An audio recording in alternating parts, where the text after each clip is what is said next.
midday sun cast molten ribbons across Qarth's porcelain walls, gilding every silken awning in light, the color of fresh forged bronze.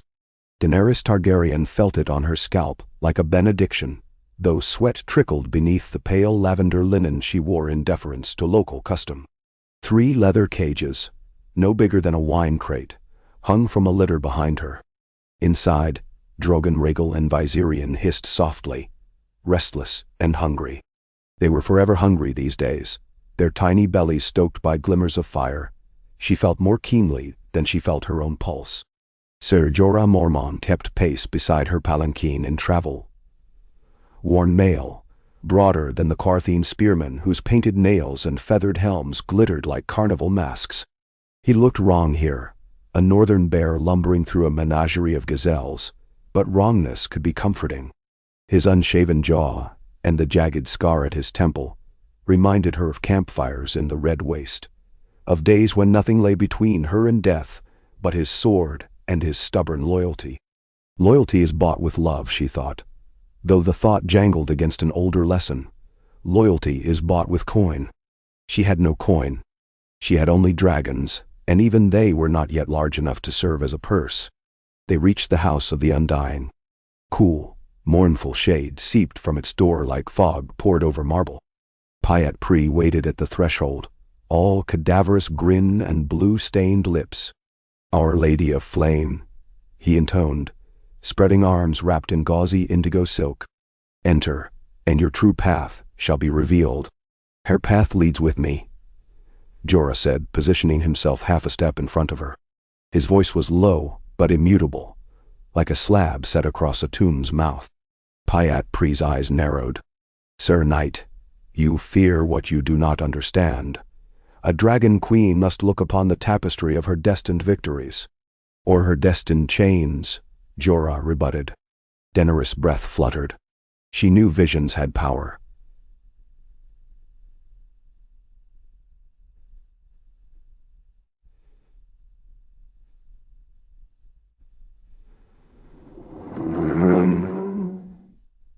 Nursed on tales of her ancestor Daenerys the Dreamer, whose foresight saved House Targaryen from Valyria's doom. Yet, every instinct, each feather-light whisper she fancied, came from the dragons, told her that Pyat Pri's invitation was less a blessing than a cage. She turned to Jorah. "What think you, my knight?" "I think the warlocks court you for their own designs, Khaleesi. They will promise crowns and kingdoms, yet bind you with spells you cannot name." He paused, gray eyes softening as if seeing her alone in a crowd of illusions. "Let me keep you to paths of flesh and steel, those I can fight." She sensed more beneath his words, an ache unspoken since the day he confessed how he loved her. Many women in Qarth had admired Jorah from the balconies. His breadth, his scars, the quiet gravity that clung to him like pelted snow. Yet he looked at no one but her. Some days that gaze sat upon her shoulders like a cloak in summer heat, too heavy, too close. Other days when courtiers whispered she was a child playing at queen, a foreign beggar clinging to trophies. His devotion steadied her heartbeat. Today, it steadied her still. "Very well," she said. "We turn away."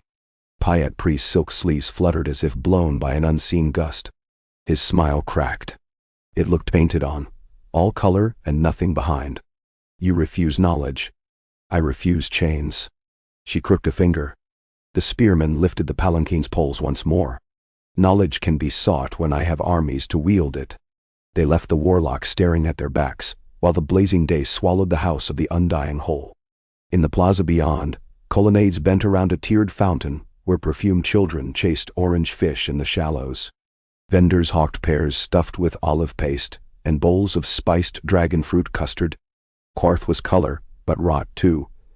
Slaves in golden collars watered gardens they would never breathe freely in. Daenerys' throat tightened. Viserys would have called this paradise. Viserys had never served another's table, never sold himself to buy passage over a cruel sea. That evening her retinue camped within Xaro Xhoan Daxos' palace, a labyrinth of pale jade and jade, hued glass, veined with argent thread. The merchant prince greeted them in robes, crested by a hawk, wing collar, every fold embroidered with moons that shifted hue as he walked. He bowed to her, yet his eyes performed a subtler calculus, tallying dragons, knights, ambition. He offered roast goat stuffed with pomegranate and pistachio, chilled sweet wine tinted violet by crushed jacaranda blooms, and during the feast he proposed again. The gift of 13 sleek ships in exchange for her hand. Before she could answer, Jorah's gauntlet met the tablecloth wood with a dull clang. Her hand is not for barter. Xaro's ivory grin held.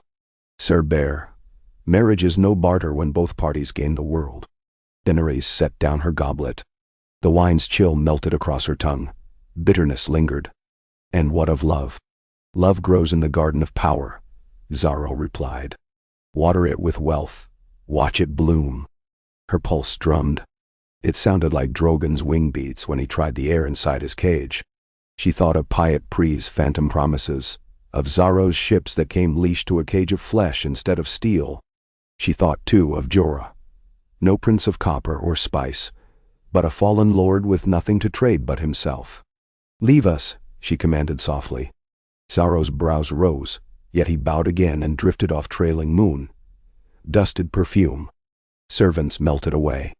Only her sworn protector remained, the distance between them filling with torchlight and the faraway hiss of the dragon's restlessness. Khaleesi, forgive my temper, Jorah said.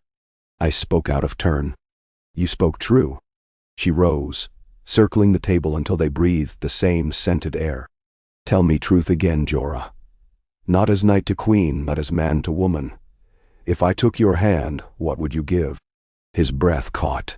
My sword, my counsel, my life. And if I craved more than duty? Suppose I demanded the secrets of your heart.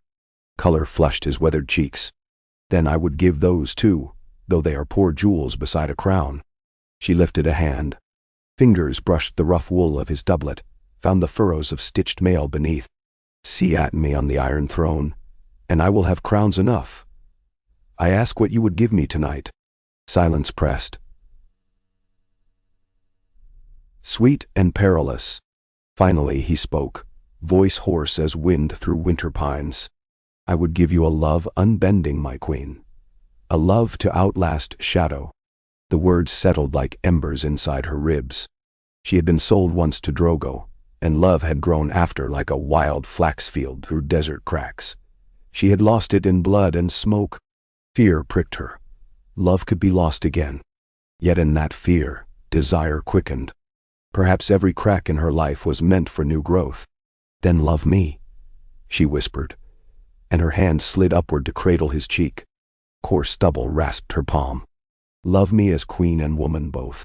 He bent, slow as glacier ice, as if savoring the choice made real, and kissed her. No barter, no purchase, only promise. The dragons chirruped. Small flames flickering in their throats, bright as dawn. Qarth woke next morning to banners trimmed in storm blue silk, proclaiming a betrothal. Some whispered scandal that the Silver Queen wed a disgraced exile, but scandal is garnish to power's feast. Astapor would trade in eunuch warriors for a queen's favor regardless of her groom. Young Kai would ransom its slavers' purses to keep dragons from its gates. Merchant princes weighed wagers in hushed alcoves. Perhaps Jorah Mormont, called Andal by the Dothraki, had bartered secrets for her heart. None guessed the heart itself was coin enough. Yet hearts invite daggers. That night, as Daenerys slept beneath a canopy of woven silver branches, masked footpads invaded Xaro's palace. The first reached the nursery cage where Drogon slept curled about his brothers, tiny wings draped in black scarlet sheaths. The man extended pincers, iron chilled in dry ice, to clasp the hatchling's snout. Drogon's eyes flew open, coals birthed into living flame, and shrieked. Daenerys bolted upright. Across the chamber, Jorah was already moving, sword rasping free in moon-lit blur.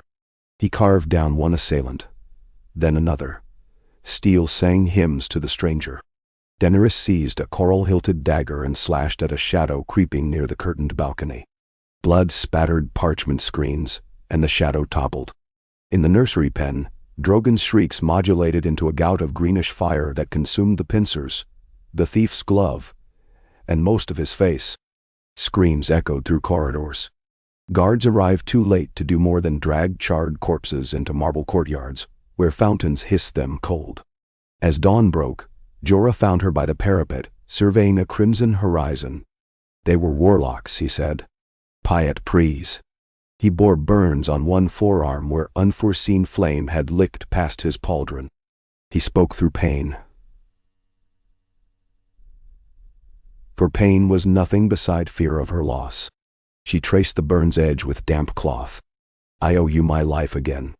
"Your life is oath and reason both," he answered. "But more, it is breath to me." She pressed a kiss to the wounded flesh. He flinched, though not from agony. "Then we sail," she declared. "No more delays. Qarth is a banquet turned to rot. Men are swine." Within 3 days they took possession of ships not from Xaro, whose generosity curdled to resentment upon hearing she would wed another, but from a nervous consortium of traders eager to distance themselves from warlock reprisals. 10 black-hulled cogs unfurled crimson sails, bearing a wyvern over a bearer new sigil. Some said, though she shrugged at heraldry, "Let the world see a marriage of 2 houses unbroken by treason," Jorah told her. "The bear shields the dragon's heart.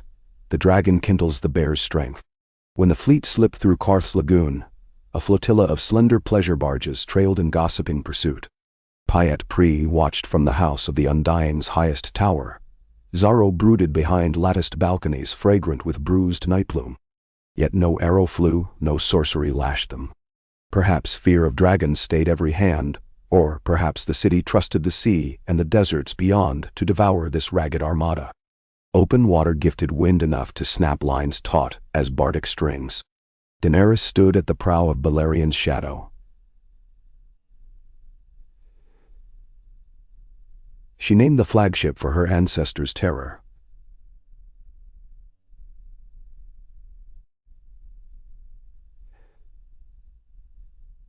Hair streaming silver gold. Jorah joined her, brine flecking his breastplate. Far off, dolphins vaulted the swells like flashing blades. She inhaled sea salt. "My dragons will grow free here." Drogon perched on the rail, wings spread wide to taste thermals. His cry pierced cloud. "Let them grow," Jorah said, "and let every master who slays freedom feel their flame." He placed a hand upon hers, calloused warmth anchoring her against the world's rolling vastness. They made landfall at Astapor 6 weeks later.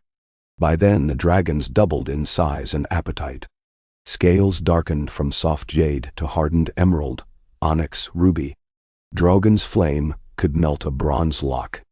Jorah kept meticulous watch, weighing each growth against tales had heard at court in Westeros. "When last Balerion took wing," he told her, "his shadow swallowed a city. Ours will rival him." In Astapor her marriage became a weapon. Krasny's Monaklos, complacent in the chain of his translator girl, laughed when she offered gold for 8,000 unsullied. "Gold buys singers," he said through Missandei's hushed repetition. "Soldiers cost flesh." So she offered flesh, the flesh of slavers roasted upon dragon fire if they refused. Jorah stood at her side, translation unneeded in the language of fear. Krasny's blanched when Drogon burst sky, born in a spiral of embers, when Jorah's sword clanged once upon the cobblestones, as if tolling a grave bell. The deal was struck, every unsullied for a dragon. A sham trade, yes, for the dragon would return home with her once the slaver's blood salted the bay. That night beneath Astapor's leaning towers, Jorah voiced worry. "A dragon is no coin, Khaleesi. It is bait." She replied, tracing the map's coastline with ink. Stained finger. "Men will kill and die to snatch it. I would have them kill and die for me." His admiration shone, tempered by a husband's dread. If her gambit faltered, she risked Drogon, her fiercest child. Yet he had pledged life and counsel. He bent his will to shaping tactics with Grey Worm, newly named Captain. The bear shields the dragon's heart. When the day of bargain came, Daenerys stepped before Astapor's gathered host. Eunuchs rank upon rank, their eyes flat and depthless after lives stripped of everything but obedience. She handed Drogon's leash of black iron to Krasny's. The slaver's grin oozed grease. "It bares its teeth," he mocked, tugging at the infant dragon. "Where is its fire?" Drogon twisted, and flame jetted into the slaver's face. Screams hammered marble walls. Daenerys spoke Valyrian words the Unsullied had been waiting all their lives to hear. Dracarys. Fire bloomed across Astapor. Whips burnt, masters died. Chains fell. Jorah and the Unsullied carved corridors of iron through panicked streets, while her dragons rained conflagration. When dusk spilled purple over smoke, coasted rooftops, she stood victorious on the Great Pyramid's summit. Below her, freedmen chanted a queen's name echoed by the thunder of surf. Beside her, Jorah's armor bore soot like war paint. His eyes carried awe and fear wreathed together. "You have become more than I hoped," he said, voice thick. She took his scorched gauntlet, lifted it so thousands could see a dragon queen and her bear. "Night bound by fate. We have become," she corrected, "together." Their wedding took place aboard Balerion's shadow as the fleet crossed into Slaver's Bay. A ceremony simple as the North remembered.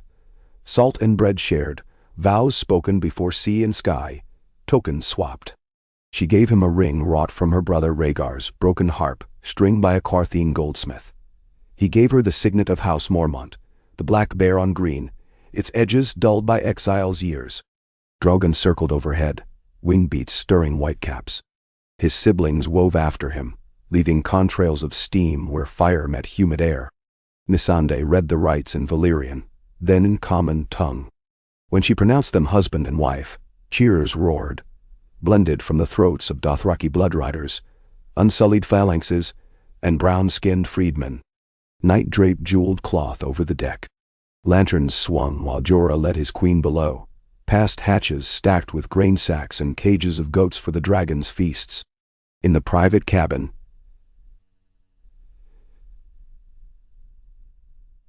she had furnished with Qarthine silks and Astapori lapis statuettes. They undressed by lamplight. Silver hair cascaded over her shoulders. Scars networked his chest like rivers cut through ice. They traced those scars together, naming each battlefield, each exile's sorrow, until the counting became an invocation, until sorrow transmuted into silver heat. Later, breathless and entangled, she murmured against his beard, "We make strange legends." "All legends are strange," he said. "Else they would be no legends." She slept, dreaming of thrones forged anew, a seat whose legs were carved bears, whose back spread dragon wings wrought from black glass. When she woke, the first rays of sun slanted across Jorah's bare shoulders. She propped on one elbow, studying him. The man who had once spied on her for coin now carried her throne within his gaze. Perhaps that was trust, walking into the jaws of betrayal and finding forgiveness there instead of teeth. Forgiveness, however, must cast its light across dark corners. In Meereen, as they approached city gates spattered with the crucified dead of rebel slaves, a wind of rumor drifted from Celisori Quarthan traders. Jorah Mormont had sold secrets of her retinue to Varys, the spider, years ago. The Slavers' Council of Meereen seized upon this, sowing whispers that her bear could not be tamed. Confrontation burned her gut like raw wine. She called him to her pavilion pitched near the Skahazadon River. Lanterns swung, heavy with sweet myrtle smoke. He entered, helm tucked beneath arm, uncertain. "My queen, my husband." She held parchment between thumb and forefinger. "Tell me of Varys." He paled, shoulders bracing for a blow only honesty could deliver. "Before I knew you, before Drogo crowned you with blood, I wrote letters. I thought only of gold to buy a royal pardon.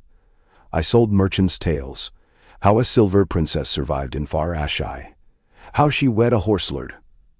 I stopped once I swore my sword long before Qarth. But truth does not wither when we choose to forget. He knelt, helm clanging, voice rough. I betrayed a stranger. I would die before I betray my wife. Nem sao. Her hand trembled. If I cannot trust you, I cannot trust the ground beneath my feet. She envisioned cutting him away like gangrenous flesh. Yet she pictured Astapor streets, saw the way his blade parted chains. She remembered the house of the Undying's threshold, where he stepped between her and the dark. She approached, lifted his chin. Rise. When he stood, taller and battered by guilt, she placed the parchment over a flame bowl. Ink curled into smoke. Let the past scorch. She met his eyes. But I will have no more lies. None, he vowed, as ash spiraled upward. They devised war next. Meereen's masters perched behind walls like fat spiders over captive flies. Daenerys considered siege, but plague could bloom in camp. So she called for parley at the city's great gate. Masters arrived, robed in gold, threaded togas. Flanked by unsullied, they had crippled with loyalty sigils burned upon flesh. Daenerys arrived, mounted on Drogon. Jorah rode a pale charger beneath. The sight of dragon and knight, radiant in dawns. White blaze froze bowstrings. Mid-pull.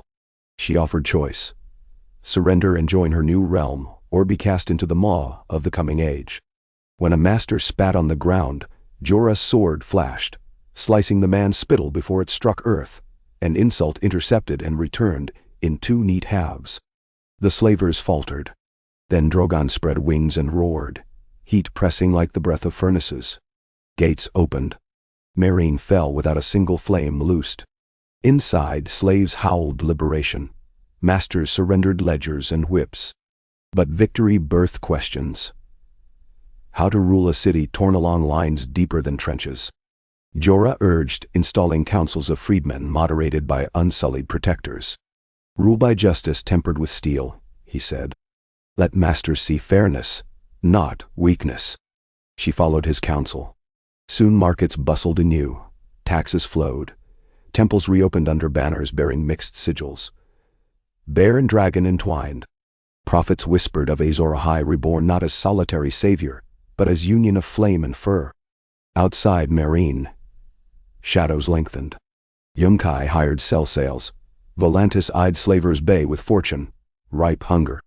Across the narrow sea, Westeros convulsed in the War of 5 Kings. Messages reached them. Robb Stark slain at the Twins, Stannis defeated on the Blackwater, Joffrey dethroned by poison, the Iron Throne passing like a fever dream between lions and roses. Chaos was ladder and abyss both. Jorah brought her each raven scroll, his brow furrowed. Your moment nears, he said. But we must refine these claws until they can rend kingdoms. She agreed, yet her thoughts flickered to a cradle she had never known, to Dragonstow's basalt cliffs, to a father's stained throne. Will they accept a queen who arrives with a foreign husband and triple-sired dragons? If they fear you, he replied. Fear can kneel where love hesitates. She kissed him for that hard truth. Love had not won her Qarth. It had won her him.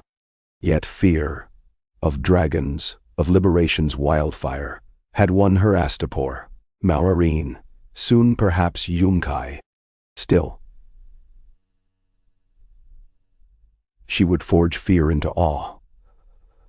Awe into fealty. She would show Westeros a throne not built on ashes alone.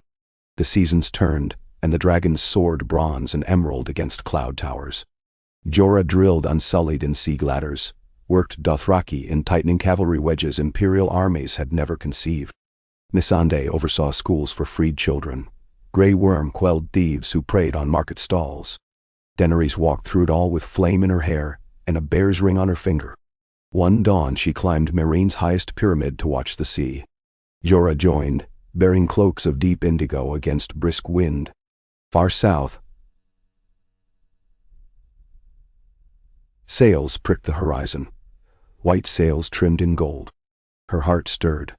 Yunkai comes, she said. They believe us distracted. He draped the cloak over her shoulders, fingers lingering at her collarbones. Then we will distract them with victory. She laughed softly. Do you dream of the day we sail west? Each night. His eyes reflected sea glitter. I dream of Winterfell's snow melting beneath dragonfire, until my people kneel to a queen who frees even hearts long frozen. Your people. She leaned into his warmth. Will they not curse you for wedding the dragon who burns their fields? Some will. Others will see the harvest that follows ash. She smiled. Poet. Farmer, he corrected. The Bear Islands grow little but resilience. You are its flowering. Down in the harbor, bells clanged as ships massed. Dragons wheeled overhead, casting sweeping shadows across sun-silvered water. Slaves who had become free looked up and cheered. Masters who had become subjects looked up and shuddered. Somewhere beyond that horizon lay a continent that once birthed her, that once exiled him. She turned to her knight. Husband, companion in doom and dawning. Come, she said. Let us win their prayers with glory and drench their fears in fire. They descended the pyramid side by side, the dragon and the bear, hearts locked as sure as sword to scabbard. Below, a city and an empire, unborn, awaited the kiss of flame and the cradle of justice. Above, 3 dragons screamed across the wind, keen as prophecy, bright as dawn-breaking steel. Oh, K. Ah. Sea foam battered the hulls in glittering sheets as Balerion's shadow lurched hard through the channel of bones, carving toward the wide mouth of Slaver's Bay with 9 other war-rigged cogs in her wake. Wind screamed through shrouds, canvas bellied full, and on the quarterdeck, Daenerys tasted brine and wood smoke at once, for forward on the forecastle Drogon prowled, neck-ridged, venting small ribbons of vapor that hissed when the spray kissed them. Jorah stood beside her, gloved hand closing over the rail just behind her hip. Near, guarding, but never so near as to make her seem the lesser. He had a gift for that invisible balance lately, as though marriage had redrawn every invisible boundary they had once danced around. Below, unsullied in boiled leather hauberks, moved like cogs within a larger engine. Shields up, archers braced between oarports, the points of their black-shafted spears nodding with the roll of the sea. Beside them waited Dothraki blood riders in crimson silk vests, braid bells glimmering in sun that peered through heaped thunderheads astern. The assemblage felt impossibly new.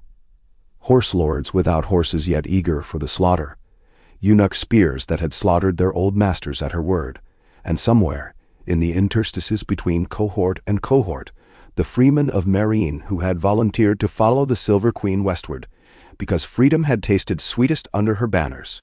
Yonkai's fleet showed first as a dirty smear upon the horizon. Hull tops laden with scorpions and flame pots, ore bays bulging wide to puke out smoke meant to choke dragon throats. Jorah's voice rumbled at her ear. They mean to blind the sky and starve the creatures of it. Then let us teach them that smoke is a dragon's cradle, not its coffin, she answered, and stepped to the forecastle. She unlatched Drogon's harness. Black scarlet wings snapped like war banners as he leapt from the prow. The deck heaved with the thunder of that single wing beat. Rhaegal and Viserion answered from their pens amidships, shrieking to be loosed, and handlers unclasped doors the moment she signaled. 3 burning comets screamed skyward. The wind trembled. Yonkai's line raced closer, 40 ships, swelling like a tide of wooden beetles. Crimson gold banners streamed at every masthead, the yellow city's blazing sun at the core of a slave's manacled wrist. Daenerys raised both arms, fingertips trembling with the ancestral thrill she felt whenever the dragons coursed overhead. Dracarys, she whispered, not yet a command, but a promise. Flame blossomed before her words reached the sky. Drogon stooped, a living lightning bolt, torching the lead gallus from stern to ram. Tar pots erupted in string bowls. The scorpion crews died coughing in their own molten pitch. He banked through his own firestorm and climbed again, trailing living embers that swirled across the waves like falling stars. From the Yunkai line, a single ship slipped free, a broad-keel slave galley painted bone-white. Its railings hung with corpse skulls. A sorcerer stood upon its deck, arms daubed blue from fingertip to shoulder, chanting toward the clouds. The air above him shimmered strangely. Heat haze seethed, coalescing into something colder than frost. Drogon screamed, twisting mid-sky as though slammed by unseen mace. His wings fluttered ragged. Black scales flashed. Daenerys felt the pain lance through her own nerves. She staggered, and would have fallen had Jorah not clasped her elbow. "Some sigil magic," he began, but she already tore free. "Unsullied archers, half-file, stand by. Aim for the one who sings." Wind snapped her braid into her face. She tasted salt, iron, fury. "Loose on my count." Grey Worm's men unlidded arrow baskets, knocked black-fletched shafts. She waited until Drogon beat astride the haze once more, ragged but turning. 1, 2. She exhaled on 3, and a storm of arrows whickered through the salt wind. The sorcerer's chant faltered as shafts hammered shoulders, gut, throat. Bleeding, he attempted some final sigil, but wriggled dove before the spell caught shape, bathing mast and deck in green-white fire that devoured bone and sorcery alike. The shimmer shattered. Drogon shook himself sky clean, and with a roar that drowned the sea he carved back toward the Yunkai center. Thereafter, the battle was as brief as it was brutal. Scorpion bolts never found flesh. The dragons moved too swiftly now, wings strong as corrugated iron. Wooden castles caught flame, pitch-sleek decks curled like singed parchment. Dothraki leapt from boarding planks yelling curses in guttural low Valyrian, sabers glittering red. Unsullied advanced in shield walls, along burning timbers, spears biting through panicked sailors who begged for mercy in tongues no one answered. Sunset bled across the bay by the time the survivors struck oars in surrender, and Daenerys sailed Balerian's shadow through shoals of wreckage, while her subjects chanted, "Enhissa," from the rails. She allowed herself a single moment of stillness on the stern castle as twilight deepened. Jorah beside her, sea spray spitting diamond dust off Drogon's embered scales above. One city of chains unmade. She murmured, "A dozen yet to break." "Break enough," Jorah answered, "and the rest will crumble of their own weight." They anchored off Yunkai's harbor at dawn. The city's walls glowed saffron in rising light, but already white ash drifted across the silk-covered docks, the ash of slaver fleets now gutted on the bay's floor. She dispatched an envoy. Missandei, robed in pristine ivory trimmed with green, flanked by Grey Worm and one of her black-armored blood riders. The message was simple: open gates, emancipate every slave and kneel, or watch the dragons finish what the sea had begun. Within the hour, the gates yawned. A tide of ragged men, women, and children poured out. Hundreds, then thousands, chain shackles still clamped to wrists. They lined the causeway, kneeling in gratitude uncoached, for they had heard of Meereen and Astapor, the pale queen whose bare knight cut links and left burnt collars for carrion gulls. Drogon swooped low above them, but their fear was prayerful. The queen's fire had freed them. She entered on foot, wearing green brigandine worked with gold thread. Jorah walked at her left, sword scabbarded yet thrumming ready. The Yunkish wise masters prostrated themselves at the dust market center, each bearing keys, ledgers, and sacks of gemstones the color of poisoned dusk. She accepted the keys and threw the ledgers in a brazier, where ink-black smoke climbed as if in lament of dead accounts. The gemstones she scattered to the gathered freedmen. "Buy tomorrow with these," she told them. "Your yesterdays belong to ash." That night, camped within the pillared garden of Bayanvosa, she convened council. Map carpets were rolled across a marble floor, their edges weighted by amphorae of water and figs. Jorah, Grey Worm, Missandei, the bloodrider Jogo, and her Meereenese steward Hisdar sat cross-legged around the flickering torchlight.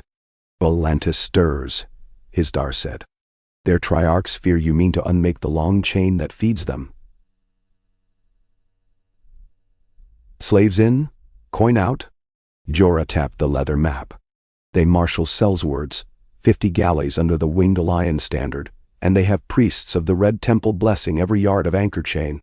A dragon must choose which head strikes first, Grey Worm offered.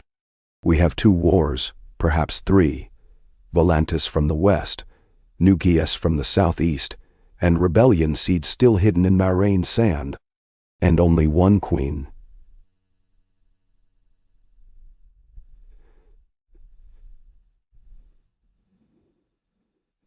She replied. She looked at Jorah. What is your counsel, husband? Divide our menace.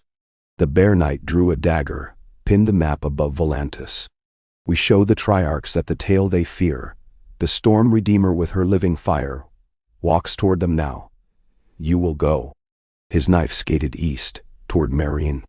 I remain with our captains, defend the marches, root out the harpies still breathing poison in your streets. You would separate queen from dragon? Jogo asked, brows knitting. Not from dragon, Jorah answered. She takes Drogon. And enough unsullied to remind Volantis who taught Astapor and Yunkai to kneel. Marraine keeps the younger 2, until they grow as large as their brother. Then? Daenerys felt the sudden ache of parted brood, but she weighed it against strategy. Drogon alone could scour a fleet. Rhaegal and Viserion still shed adolescent scale plates like old armor. They would be fattened on mutton and goats until their wings throbbed strong enough for storms. She inhaled. Done. Plans unrolled like the maps themselves. Jorah would command Marraine's garrisons with Grey Worm, drilling freedmen cohorts alongside unsullied corps. Hisdar would govern the city's civilian councils, but remain hostage to their combined authority, thus pacifying the old noble houses while keeping dagger hands tied. Dun Malcor, the green blood rider whose father once fought Drogo, would ride across dry sand up the coast to rouse Dothraki khals under her banner. Missandei would accompany the Queen west as translator and soft voice behind hard iron threats. On the 20th day of the month of Crone's Tears, Balerian's Shadow, and 2 escort Dromons, unfurled sails of new-dyed deep violet, kissed by a rearing black dragon sigil, bearing a green-eyed bear at its breast. News of that banner reached Volantis before the wind line itself. In the Triarch chambers of the Old Blood, 1,000 marble busts of dead consuls seemed to lean forward in ghostly council, but living men clenched pearls of fear in sweat-slick fists. The sailing spilled 3 moons. Twice they skirted storms that might have swallowed lesser craft. Drogon rode each tempest, treating lightning forks as playful rivals. Some nights Daenerys sat on the quarterdeck curled in a fox fur that smelled faintly of the north, recalling Jorah's laugh as he draped it around her shoulders. I traded a memory for warmth. Now warmth will keep the memory alive. She missed his voice, the low burr at camp quiet that made talk of siege lines sound like bedroom secrets. Yet the absence sharpened her purpose. If she were to be queen of continents, she must stride them unafraid of lonely corridors.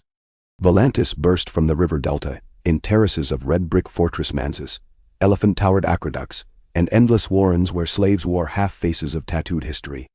Dragon wings eclipsed the ancient black walls at dawn. Shadows pooled like eclipses over the temple of the Lord of Light. R'hllor's priests flooded the streets, torches angled heavenward, roaring that their prince that was promised arrived.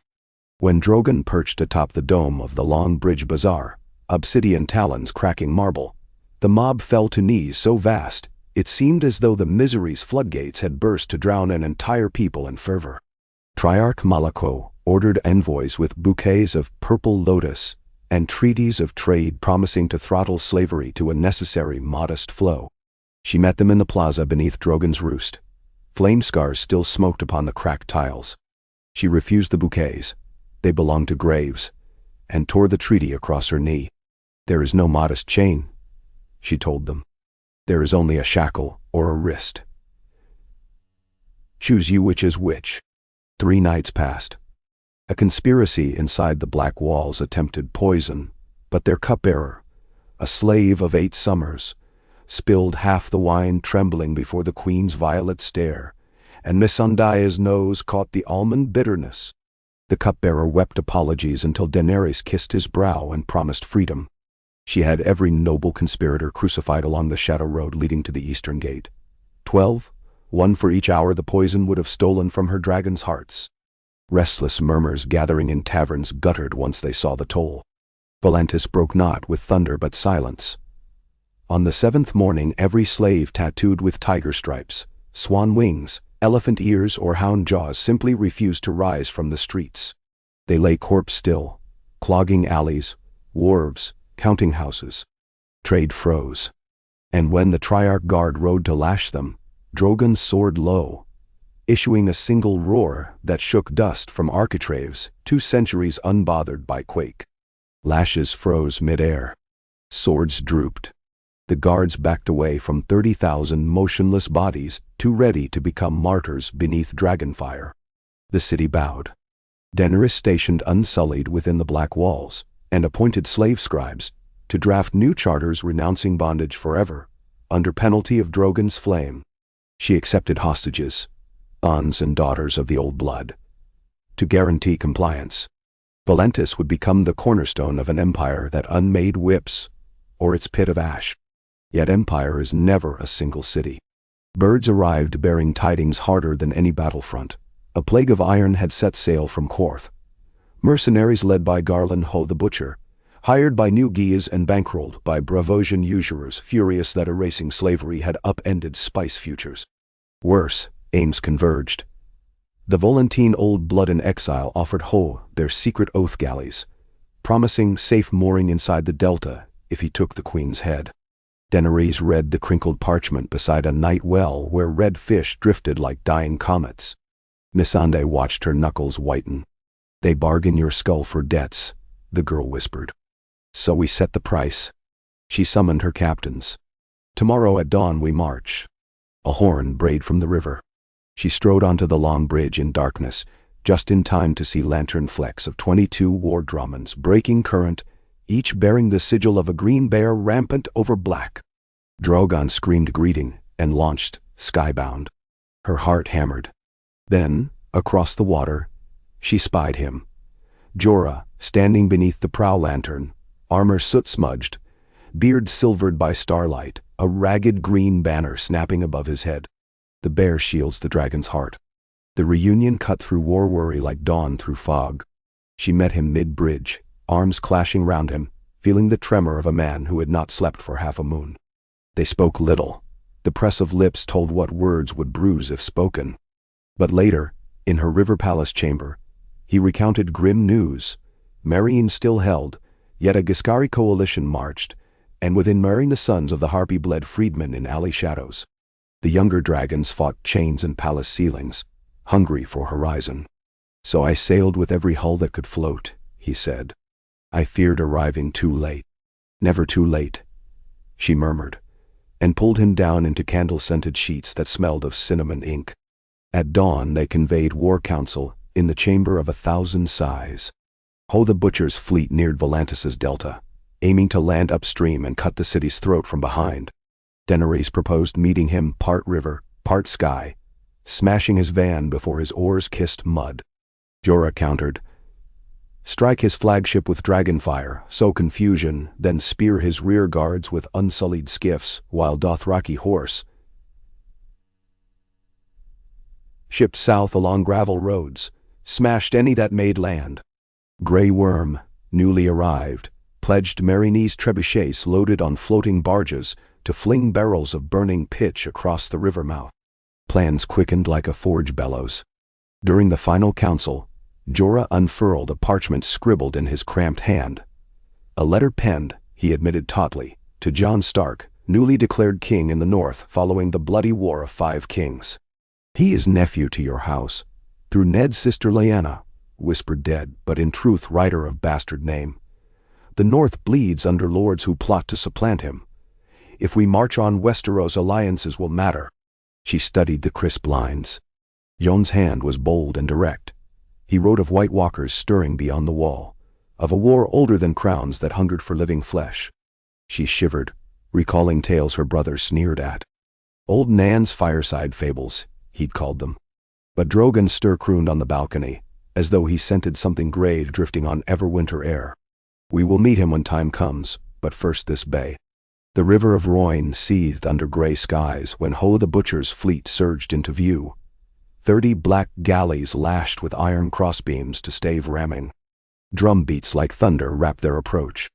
On shore, Dothraki crouched among pale reeds, scimitars poised. Across the water, unsullied oarsmen masked by crude lion heads rowed skiffs painted river mud brown. Daenerys mounted Drogon on a hillock tomb of shattered Volantene busts. Wind blistered her ears, scales warmed under her thighs. Jorah clasped her calf. One last anchor. She bent, kissed his scarred brow, and then Drogon sprang. River mist parted like curtains to black fang maws of hell. She urged him high until the galleys below seemed lacquered toys, adrift in oily spill. Then she pointed. Dracarys. A torrent of red-gold inferno collapsed the flagship's mainmast in heartbeat. Sails combusted so violently, they shredded mid-flame. Ho's helmsman spun the tiller. Too late. Flame riddled deck planks. Pitch barrels erupted, turning the forecastle into a howling kiln. Confusion rippled outward. Oars faltered. Iron crossbeams snagged. Galleys slewed sideways into sisters. Unsullied skiffs darted like reef sharks, grapnels tearing hull planking. Gray worms trebuchet barges lobbed pitch jars arsing black smoke tails that burst across cluster knots of enemy formations. Amid chaos, Drogon banked again and again, each pass carving another charred wound through the flotilla. Beneath that maelstrom, Jorah led a charge across the long bridge into the half-beached enemy, who had made shore too soon. He rode a black stallion head-named Fear-Eater, hacking a rent through mercenary shield walls, while Dothraki shrieked into gaps like wind scythes. Ho the Butcher himself waded onto muddy flats, with a two-handed axe draped in spiked rings of severed ears. Rumor claimed each ring marked a city head sack. Jorah confronted him amidst churned muck. Their duel cracked through din, axe teeth screeching sparks off Valyrian-forged longsword. Ho's strength was monstrous. Each block set Jorah's arms to numbness, but the Bear Knight fought with purpose honed sharper than steel. He fought for a queen, a wife, a world beyond chains. When Hoa overcommitted to a sweeping cleave, Jorah stepped inside the descent, driving pommel into gut, then slid edgewise under the man's gorget, and out at the nape. Blood geysered black. The Butcher's axe fell with a sound like shuttered doom. The mercenary host saw their champion die, and the will to stand bled out through 30 throats at once. Some tried to flee upriver, only to collide with barges aflame. Others whimpered surrender. The battle was done before full noon. On a scorched spit of sand Daenerys dismounted, boots hissing where flame tide met river water. Jorah approached, helm under arm, face smeared with soot, and sank to one knee in greeting. She lifted him. "Stand with me, husband. We break worlds together." Volantis held, and word of the defeat rippled along trade currents, swift as plague. New Guess withdrew its coastal levies to defend its own slave markets. Braavos re-evaluated loan portfolios, discreetly offering lines of credit to the new free empire of bay and river. She accepted, but on terms. Interest capped, and half of all returns to finance hospitals for the war-maimed. Braavosi bankers blinked, recorded such curious precedent, and signed. Through it all, Daenerys felt Westeros tug at her bones like a lodestone under skin. Reports from spies, Varys now turned ally through missives of Quill and Shadow, spoke of Queen Cersei enthroned in King's Landing, of Euron Greyjoy's black sails upon the narrow sea, of a Stark king's letters begging southern attention toward winter's march of death. "Dragons were forged for this," Varys wrote, "but choose your moment as a smith times the quench." So she chose. After a full turn of the sun calendar, when Meereen and Volantis stood free, when ports bustled beneath banners of the dragon bear, when the younger dragons matched a war horse in wingspan and iron and scale, she called her banners home. Dothraki herds galloped onto the grass sea to gather. Unsullied battalions drilled new recruits, freed from Volantene pits. Meereenese artisans hammered wyvern head prows for 100 ships commissioned in Astapor yards. In their shared chamber atop Meereen's great pyramid, lit by lanterns carved of amethyst, Daenerys and Jorah, traced scar maps on each other's skin, planning tides. "We will strike Dragonstone first," she whispered against his chest. "My birthright, its towers built to cradle dragons' eggs. Then Storm's End for its port, then Blackwater Bay. Cersei will send every kettle of wildfire by river if she sees you sail." He smoothed the strand of hair behind her ear. "But fear makes commanders reckless. We exploit it." She ran fingers along the old scar Lyra Mormont's claws had left on his ribs in youth. "Will your North accept a queen who burned slavers yet might burn armies if forced? The North honors oaths. Jon Stark will see truth in what you fight." "And what do I fight?" "Sir Knight?" He drew her hand to his heart. "The belief that any man may own another." 2 moons later the fleet was ready, 200 hulls strong, each bearing new sails of midnight fleece emblazoned by wyvern bear sigil in glimmering silver thread.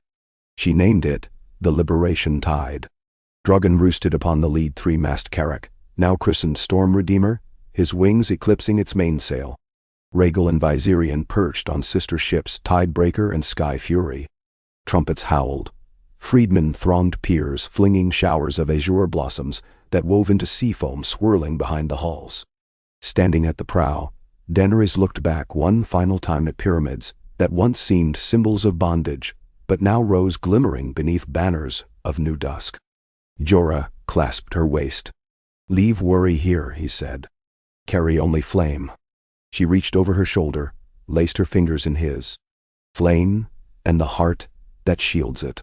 She let her eyes narrow toward the horizon, where a pale line marked the far end of the world she had conquered, and the beginning of the world she was born to claim. The narrow sea greeted them with autumn's sharp metallic bite. Gales hammered rigging, spray glazed decks in ghost ice. Yet the fleet forged north and west, hugging trade currents known to Qarthine traders for 1,000 years. Jade Trail, Summer Fork, the Silver Sleeve. Pods of orcas escorted them through whale song murmur. Once, a red kraken the size of a cog latched onto the hull of a grain ship, but Drogon tore it free with searing flame bite, and its charred tentacles fed Dothraki stew pots for days. On the 50th day, gulls wheeled overhead, too many for open ocean. Spires floated ahead basalt black, Dragonstone rising like a claw. Daenerys felt her breath lodge behind ribs. They anchored in the shadow of ancient towers shaped as dragons turned to stone mid-roar. She disembarked with unsullied honor guard, Jorah at her side, Drogon circling overhead. Gatehouses gaped open, abandoned since Stannis Baratheon's death in far Blackwater. No one contested her approach, only echoes greeted the rightful heir returning like tide come home. Within the stone drum's great hall, she laid her palm upon the carved throne of Valyrian-fused rock. Memory thrummed through her, ghosts of Aegon the Conqueror, gazing north, of Rhaenyra weeping black tears, of parents slain before she could fix their faces in memory. Drogon landed upon the terrace with an earth-shaking crush, folded his wings, and curled around the keep as though it were an egg. Torchlight flickered against his scales. It looked like prophecy incarnate.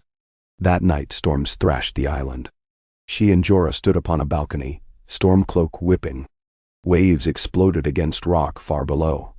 Lightning lacunae lit the hall like forge flashes. "Stormborn," he murmured, seeing how she faced the gale unblinking. "Storm-forged."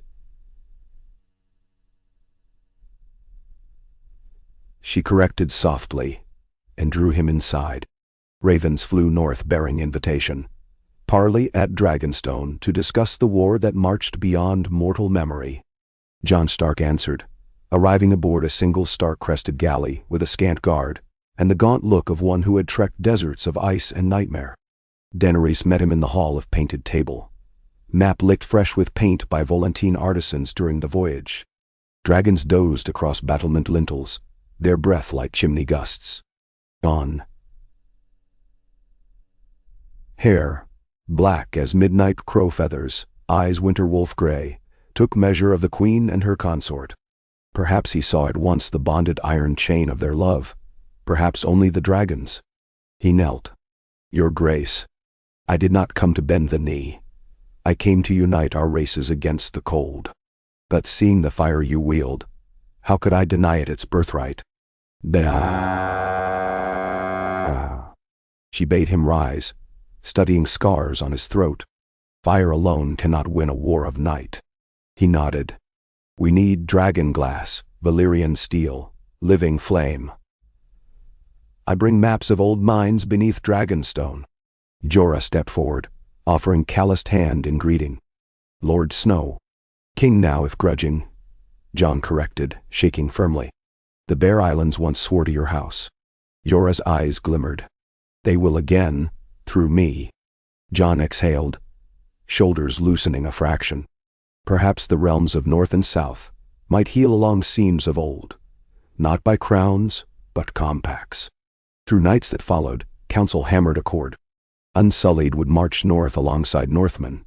Dothraki horse could not cross sea of ice easily, but they would raid Lannister breadbaskets to starve Cersei's armies. Dragons would spearhead strikes against undead whites, though risk of ice spears conjured by White Walker sorcery remained unknown. Jon spoke of one such spear felling Viserion in a mirror future Daenerys could scarcely imagine. Hearing it, her gut twisted. When alone with Jorah, she confessed terror. What if the night takes one of them from me? From us? He cupped her cheeks. Loss is the shadow every love trails, but if we let fear of morning chain us, we have surrendered before war's horns sound. She pressed forehead to his. Then hold me until horns drown fear. Marches followed. Bitter wind pass, where unsullied lock shields with umberskin spearmen of Hornwood. The Frostwater, where Dothraki scouts galloped across crusted lakes reflecting aurora braids over black sky. Last Hearthkeep, where Drogon's landing shattered iced parapets, yet his fire saved a garrison seconds from white siege. Northmen at first eyed the eunuch shields and whip-thin Dothraki with dread. But that dread became awe as they watched discipline under frost-sleeting dark, unsullied forming chevron bulwark round refugee columns, horse lords dismounting to build fires for children, whose tears froze on lashes. Stories traveled ahead to Winterfell, of a silver queen who walked wrapped in shaggy bearskin cloak, stitched by northern hands, who shared stew with orphans in a stable's loft, whose dragon roasted the undead like kindling in star-specked night. Still, some northern lords muttered beneath tankards, foreign queen, Valyrian tyrant, what difference between iron collar and iron crown? Sansa Stark, ruling lady of Winterfell in her brother's absence, greeted Daenerys beneath weirwood leaves drooped in bloody autumn. Her composure was ice. Yet she saw the bear sigil stitched beneath dragon and asked, "Did you wed for alliance or affection?" Daenerys met her with unflinching truth. For heart first, alliance followed. Sansa studied Jorah's weather-lined face. Slowly, she nodded. Then may the realm one day know such heart. Night engulfed them sooner than councils predicted. A tidal wave of midnight moans cresting the haunted forest, their numbers blotting moonlight.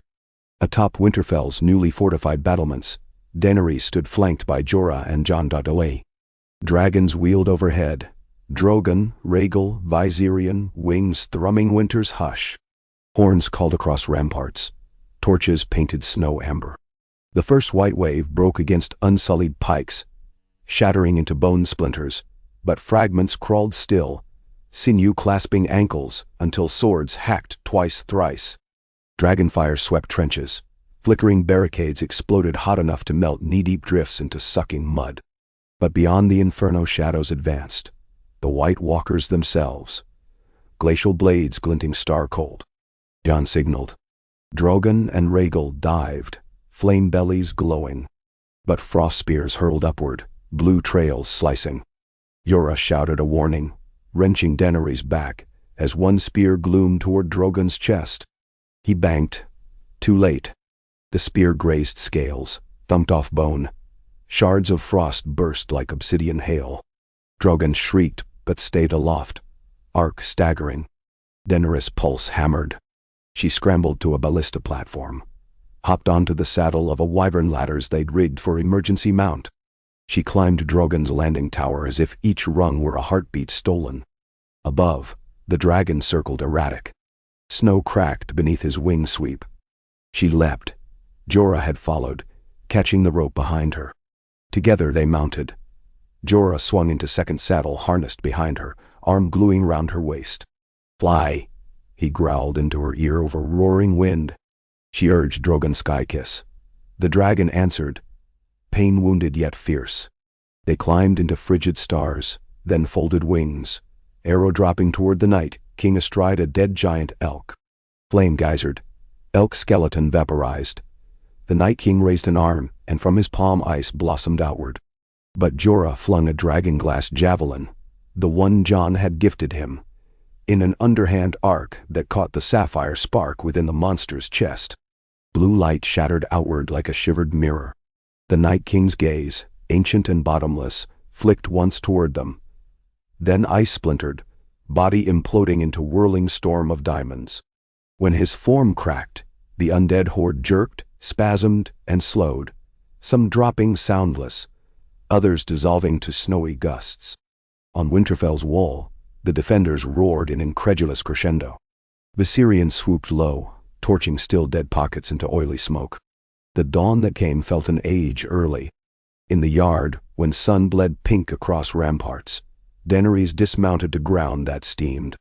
Jorah slid down after, bleeding from a ragged gash across his ribs where a white talon had scored him earlier. She pressed him to a barrel as healers rushed. He gripped her hand. "You live. The realm lives. Then, we live."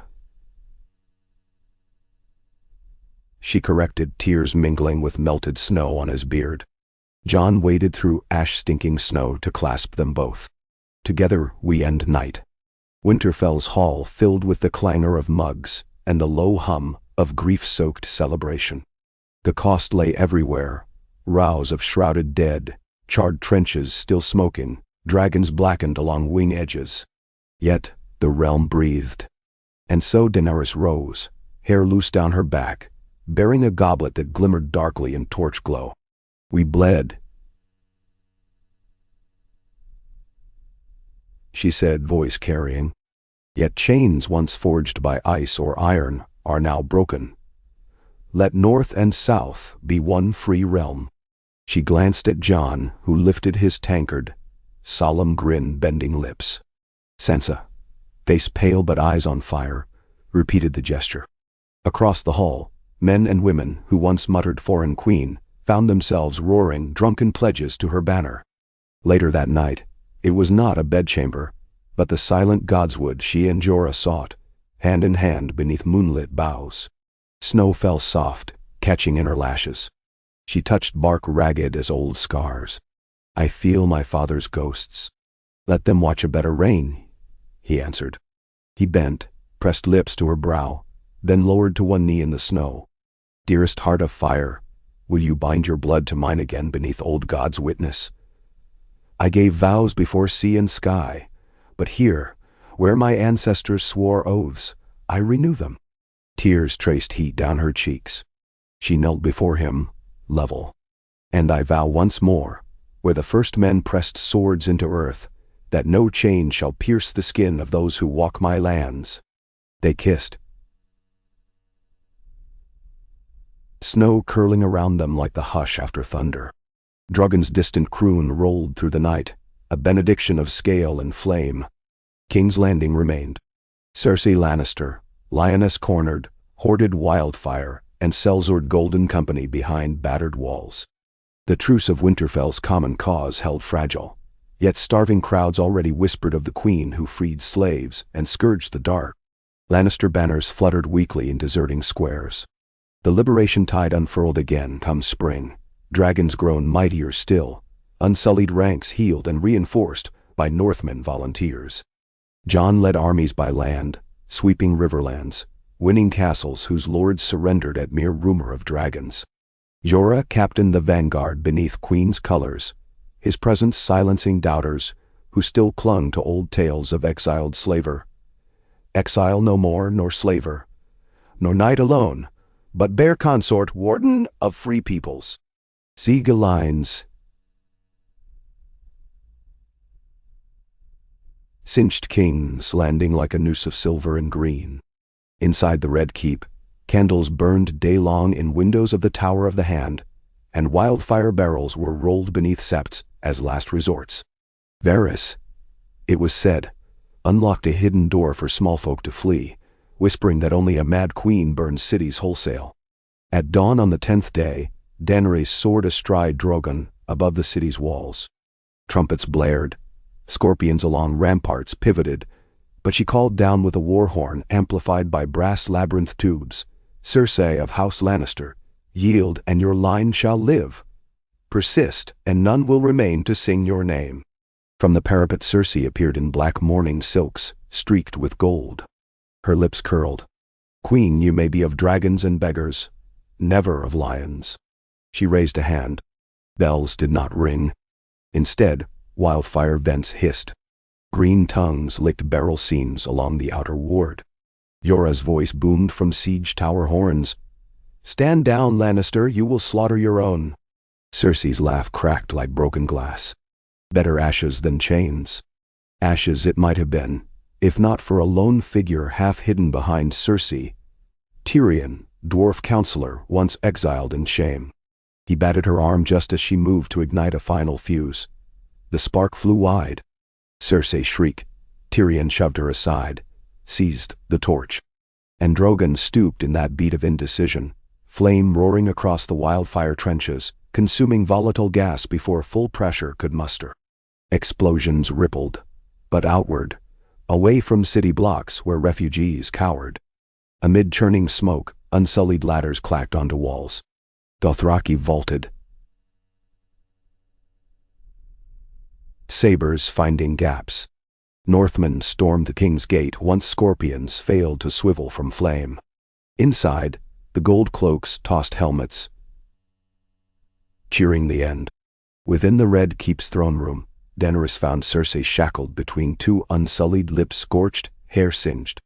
The Queen Regent spat blood, eyes defiant. Daenerys approached the Iron Throne, swords twisted and blackened by wildfire heat. A generation passed. She did not sit, but turned instead to Jorah, who stood steady despite injuries reopened in Wall's assault. "This is a throne of old blades," he said, "but a new realm shall not be carved of fear." She gestured. Grey Worm's men drove their spears into joints of the throne. With groaning shriek, they toppled it.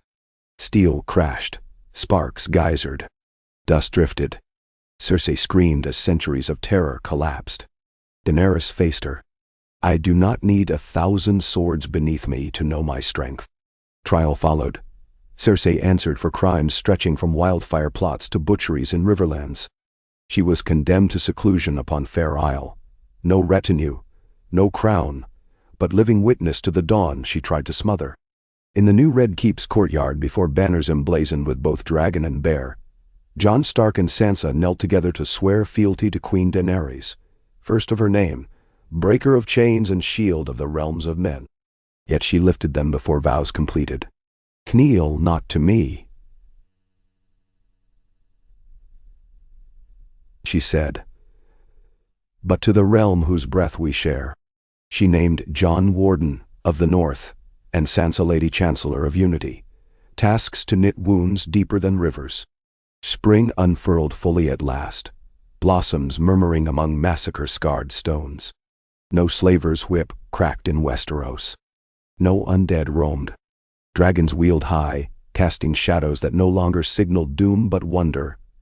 Children laughed, chasing their silhouettes across cobbles. In the hush between ceremony errands, Daenerys walked gardens blooming through broken flagstones once trod by mad kings. Jorah matched her steps, palms slipping into hers. "What now, my queen, who will not sit a throne?" She smiled, eyes reflecting mourning. "Now we build roads, not thrones. Schools, not dungeons. We make the realm a hearth where every child may warm without chains. And when darkness creeps again," she squeezed his scarred fingers, "then the dragon and the bear will rise. Together." From overhead came a thunder of wings, their 3 children wreathed in dawn's gold. Flame danced in lazy spirals, warming earth already bright. In that glow, the kingless queen and the man who had once been exile stood wrapped in quiet that felt like a promise, that love, unbending, tempered through war and heartbreak, could forge more than crowns. It could forge dawns. K. Panday. Oh. Amber light slanted through the tall windows of what had once been Maker's private solar, pouring over fresh carved panels of cedar and sycamore, so recently installed that the resin still perfumed the air. Daenerys leaned against the sill, barefoot, tapping in a regular rhythm on the mosaic tiles. The wide harbor below glittered with dawn fire. Masts nodded like stalks in an invisible breeze, and banners, her banners, floated proudly from every top yard. Somewhere to the south a hammer struck an anvil, forging daybreak into spearheads and nail spikes. The city was rebuilding itself one heartbeat at a time. Behind her, Jorah stirred. He wore only trews and the indented half-circle of a scar across his shoulder, gained when a gout of wildfire spat from an overlooked cask during the final push. She could trace its story as surely as any septon traced sigils in a book. She did trace it, following the ridges with her eyes, and then, because it was morning and the kingdom within these walls had not yet woken, she crossed the tiles to kiss the mark and the man both. He caught her wrist, held her hand against the thrum of his pulse. A faint smile lifted his beard. "The hour grows," he murmured, voice still velveted by sleep. "Councils wait. Councils can wait another heartbeat." She said, sliding fingers up the nape of his neck. "And another after." Yet she let the kiss linger only a moment longer before stepping away. She had learned that governance, like dragons, required regular feeding lest it gnaw at its leash. By the time they descended the stair of hollowed stone, the Tower of the Hand was already humming like a hive. Missandei greeted them in the outer gallery, parchment in both hands. Her close-cropped hair was damp, as though she had run to catch the morning tide of business. "Your Grace, the Dornish envoys arrive before noon. Lord Gendry sent word from Storm's End, his ironworks double output as requested. And there is a delegation from Bravos." "More bankers angling for repayment?" Jorah asked, fastening his cloak. The cloak was winter blue trimmed in green, a bridge between Mormont and Targaryen, as the small folk called it. He looked almost a king in it, though they had never given him the style. The realm knew him as the Bear Consort, and that seemed enough. Missandei shook her head. "Not Iron Bank. The Sea Lord's personal magistrate and a reader from the House of the Heart in Loreth. They claim to bear grave tidings from the east." Grave often meant leverage, Daenerys knew. But it could mean worse. "Very well. Have them cooled with wine and patience until the Dornish parley is finished. Any word from the north?" "A raven at first light. King John writes that Qarth has sworn the new charter and begun levying grain for the coming winter. He also reports movement along the Broken Branch, Ironborn raiders attempting to test the coast." She bit the corner of her lip, a tell Daenerys recognized from the long voyage across the narrow sea. "He asks for ships, if they can be spared." Jorah exhaled through his nose. "They always return to raiding. Salt runs thicker than any oath." "We will send help," Daenerys said. But quietly. 3 galleys, under stark colors.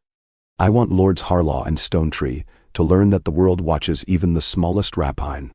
She took the parchment, noting that Jon's cramped script had grown surer, as though rulership steadied his hand. "Anything else?" "Only the stonemasons. They wish to know if the new council chamber should have a dais, or a round circle." "A circle," she answered without thought. Throne stood on dais. Circles invited talk. When Missandei hurried off, sandals clicking, Daenerys blew out a slow breath. "Shall we?" she asked Jorah. Side by side they crossed the yard of the old keep, where scaffolds hugged crumbling towers and carpenters shouted measurements above the grind of saws. The air smelt of sawdust and lime, and the faint, acrid ghost of the fires that had nearly raised King's Landing into another Valyria. Children chased one another between stacks of slate. Some wore little clay dragon masks, bought from hawkers who had sprung up overnight. Once the sight might have charmed her. Now it pricked worry. Worship could curdle into fear if she erred. She must not err. They reached the old throne room, no longer a forest of melted steel, but an open hall washed and scrubbed, the floor patched where tumbling swords had gouged stone. Sunlight spilled through new-set windows of plain glass. Colored panes offended her after so much blood. Long benches waited in two semicircles. Already the lords and ladies sat. Lord Davos Seaworth, leaner since the winter march, Lady Brienne of Tarth in azure plate, flanked by knights of her new order, Grand Maester Diarian, a shy novice elevated for his gift with plague rot, Samwell Tarly, ink-blotched as ever, Sansa, tall, flame-haired, eyes honed, Gendry, looking as though he'd rather hold a hammer than a... Others filled the benches. Blackmont and Euronwood from the Red Sands, House Celtigar bright with crab sigils, Lord Royce in sombre bronze. Motley, Daenerys thought, yet if motley garments were stitched with care, they might hold. She took the central space. No dais. No sword seat. All the same, a hush rippled outward. We stand at the seam between old and new.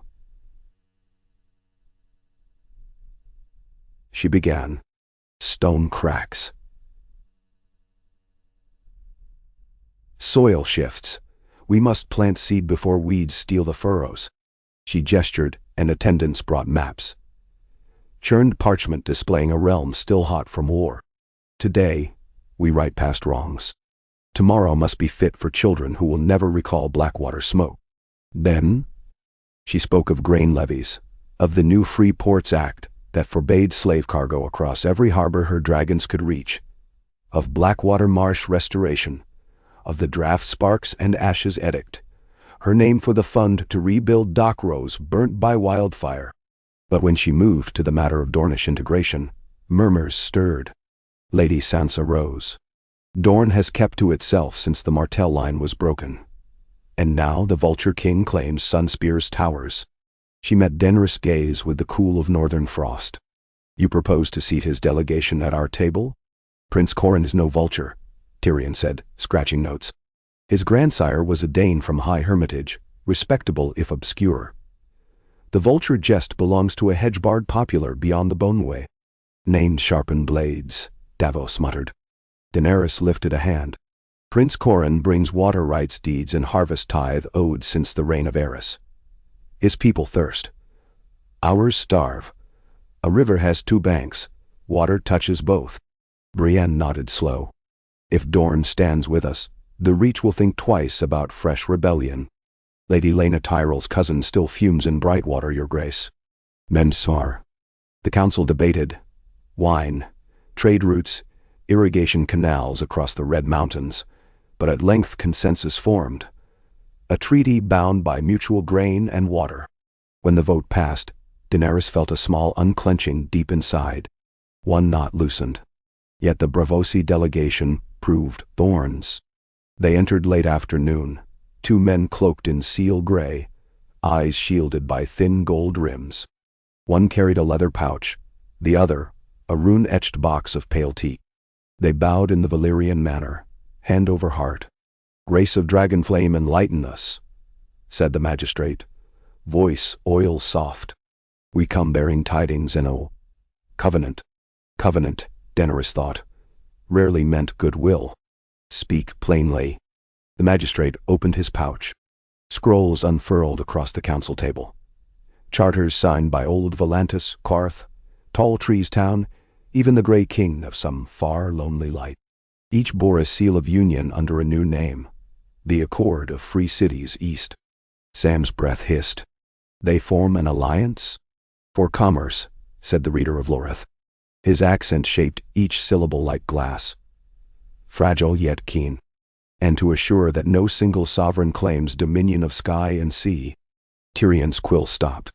Your accord petitions us for parity. Parity, yes. The magistrate spread palms. Limits upon dragon use in foreign seas. Guarantees against embargoes imposed by your grace. Charitable edicts. Daenerys folded arms. The edict ends slavery. Only slavers fear it. Slavery by name, the reader answered softly. But some would say indenture persists under guise of debt. A mason in Volantis signs a 4-year contract. Chains may differ yet abide. Benderu. 4 years, she snapped, is not a life sentence passed from mother to child. True, the magistrate allowed.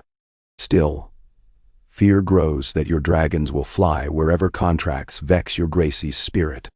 Jorah's shoulders tightened. Across the hall, Davos muttered, "Nonsense. The Queen's flame lights darkness." But Tyrion drummed fingers. "Perception becomes coin," he warned. "And coin purchases cell sales." Their visitors offered parchment. Limitations, immunities, a pledge of non-interference. Daenerys scanned the lines, each clause a silk scarf hiding a garrote. If she signed, she clipped her wings. If she refused, the accord might fund new fleets with sellswords hungry for spoils. She laid the parchment down. "I will consider," she said coolly. "You'll have answer within the moon. Meanwhile, enjoy King's Landing's hospitality. Rest," she added pointedly, "is no chain." They bowed again, but she saw tension in their brows. The worry of men who feared time. After they left, debate raged. Some counseled sign, fearing a fresh war so soon. Others urged defiance. The world had no army to match dragons. Tyrion offered a middle road: winter embassy exchanges, trade pacts uncoupled from dragon clauses. Daenerys listened, but at no point did she consider surrender. That night she walked the ramparts with Jorah. Lamplight stretched their twin shadows across the stone. Far below, the city murmured. Copper pots, dice players, a child crying then soothed. Overhead the dragons circled, mottled black shapes against a star-thick sky. "They smell weakness," Jorah said of the accord. "They fear what they cannot leash. Fear twists men into alliances." "Now," "and droves them to kill first," she answered, remembering slavers in Astapor calling dragons pests unfit to live. "If they bind themselves into a chain of caution, let the chain link to me. They will learn we snap more than we bend." He studied her, concern flickering. "War always waits. When do we cease?" "When the world ceases raising masters." She touched his cheek. "But we may cool the forge between blows." And so they did, for a time. Spring stretched warm, and the city beneath the red keep changed. Markets reopened. Potters spun jars rimmed with dragon bear crests. Smiths shaped nails 70 at a time for new roofs. Water wagons ran from the dragon pit cisterns. Rag pickers earned copper cogs sweeping rubble into carts. Septus set up tents to read to orphans. A mummer troupe performed skits lampooning the old court while praising the new with bawdy songs. Daenerys and Jorah walked incognito some evenings, plain wool cloaks, hoods low, and heard laughter that did not curl with fear. This, she thought, was rule worth the pain. Yet beneath quiet soil, seeds sprouted. In the alleys once prowled by the sons of the Harpy, another brotherhood now met. The Claw they called themselves, worshippers of the burnt lion, dedicated to restoring pureborn blood upon the throne. Their symbol, a lion's paw scorched black, was spotted on tavern doors. Brienne's knights raided cellars, rooting up caches of crossbows. But for every den broken, 2 more formed. Refuse breeds rats, and war bred bitterness. Nor was bitterness confined to the capital. In the west, the Casterly Rock Regency, held by Sir Adam Marbrand, teetered as lesser Lannisters quarreled over chests of coin and fields singed by Greyjoy reavers. In the Reach, Lady Laena Tyrell fought to keep harvest flows steady amid alderman sabotage. To the east, the Accord of Free Cities east hoarded jade, alum, and slave blood silk, choking the lifeline to Meereen and Volantis.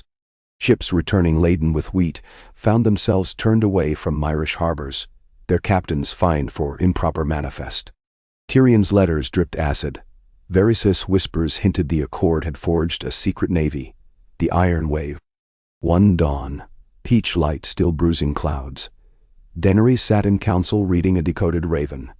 3 of her grain carracks sunk off Tyrish by pirates, flying no banner. Survivors said the attacking ships bore green hulls and silent crews. When the captain tried parley, he was shot with a Myrish javelin, probably tipped in poison. Silence followed her reading. Tyrion rested forehead on knuckles. If war comes, let it come in the stepstones, not Blackwater. Agreed, said Lord Davos. Blockade their bases, starve them of tar and cordage. But blockade costs ships we might need for northern relief, Sansa reminded. And for Dorne, Brienne added. Sandstorms, savage crops. Daenerys folded the raven message. We require allies who sail. She looked to Davos, Gendry, even Sam. House Valyrian may lend galleys. And there are the Summer Isles. They owe freedom gratitude, though they hold few warships. Tyrion cleared his throat. There is a place with ships, and grievances. All eyes turned. Which? Asked the Queen. Old Town, he said, and Sansa's brows rose. The Hightower builds lantern ships for star mapping. Their fleet dwarfs Valyrians, but their new lord, Gunthor Hightower, lost kin to Wildfire in King's Landing. He mistrusts any crown that dwelt here. Daenerys nodded slowly. Then we must show him what crown dwells here now. It was decided. An embassy southwest to Old Town. Daenerys herself would sail, bearing gifts of Myrish glass, and the first printed copy of Sam Tarly's treatise on dragon physiology. Jorah disliked leaving capital, but would accompany. Grey Worm remained behind with 6 cohorts. Brienne escorted them with half her order. The voyage took 7 days. They followed the coast, stopping twice to buy raspberries, and listened to fishermen speak of sea ghosts. At sunset, on the 8th day, Old Town's beacon tower loomed, its glass belly catching the dying light and flinging it inland in sunset colors. Banners of green and gray snapped above the harbor. Merchants stared at Drogon's silhouette perched upon the main mast of Storm Redeemer. Lord Gunthor met them at the riverside wharf, clad in sea-green robes trimmed with pearl.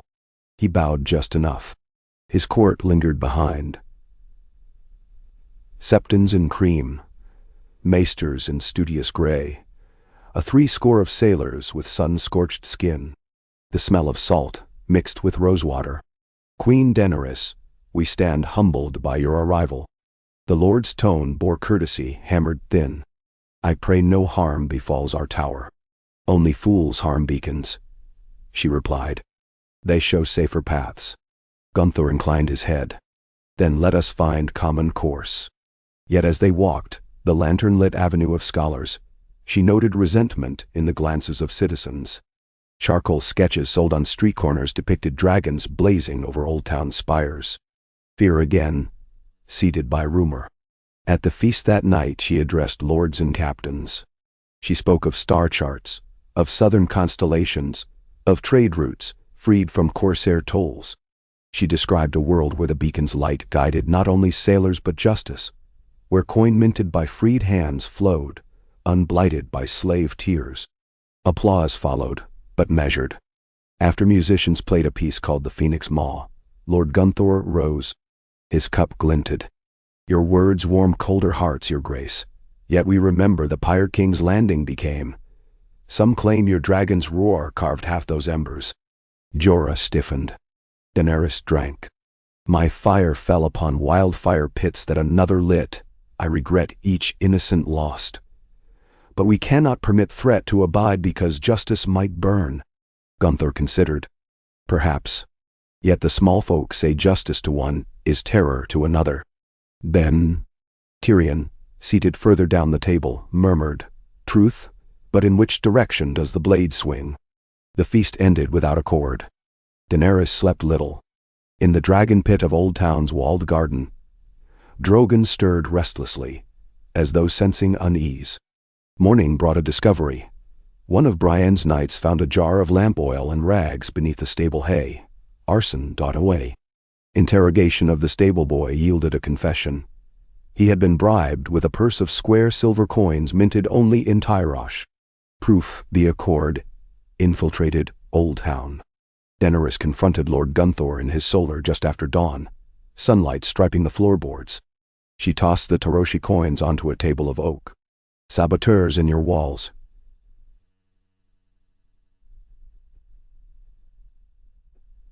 she said. "We root them together, or watch your library burn." Gunther's jaw tightened. But he called for his guard without hesitation. Raids swept the harbors. Cellars under the Sailmakers Guild produced kegs of wildfire. A scribe in the Starry Sept was found transcribing coded orders in Lysine dialect. By nightfall, the city's prisons bulged. Gunther met Daenerys atop the high tower balcony, beneath the great rotating mirror. "I see now," he admitted. "Who readies the torch? Allies to your east. And you see we fight more than dynastic quarrel," she replied.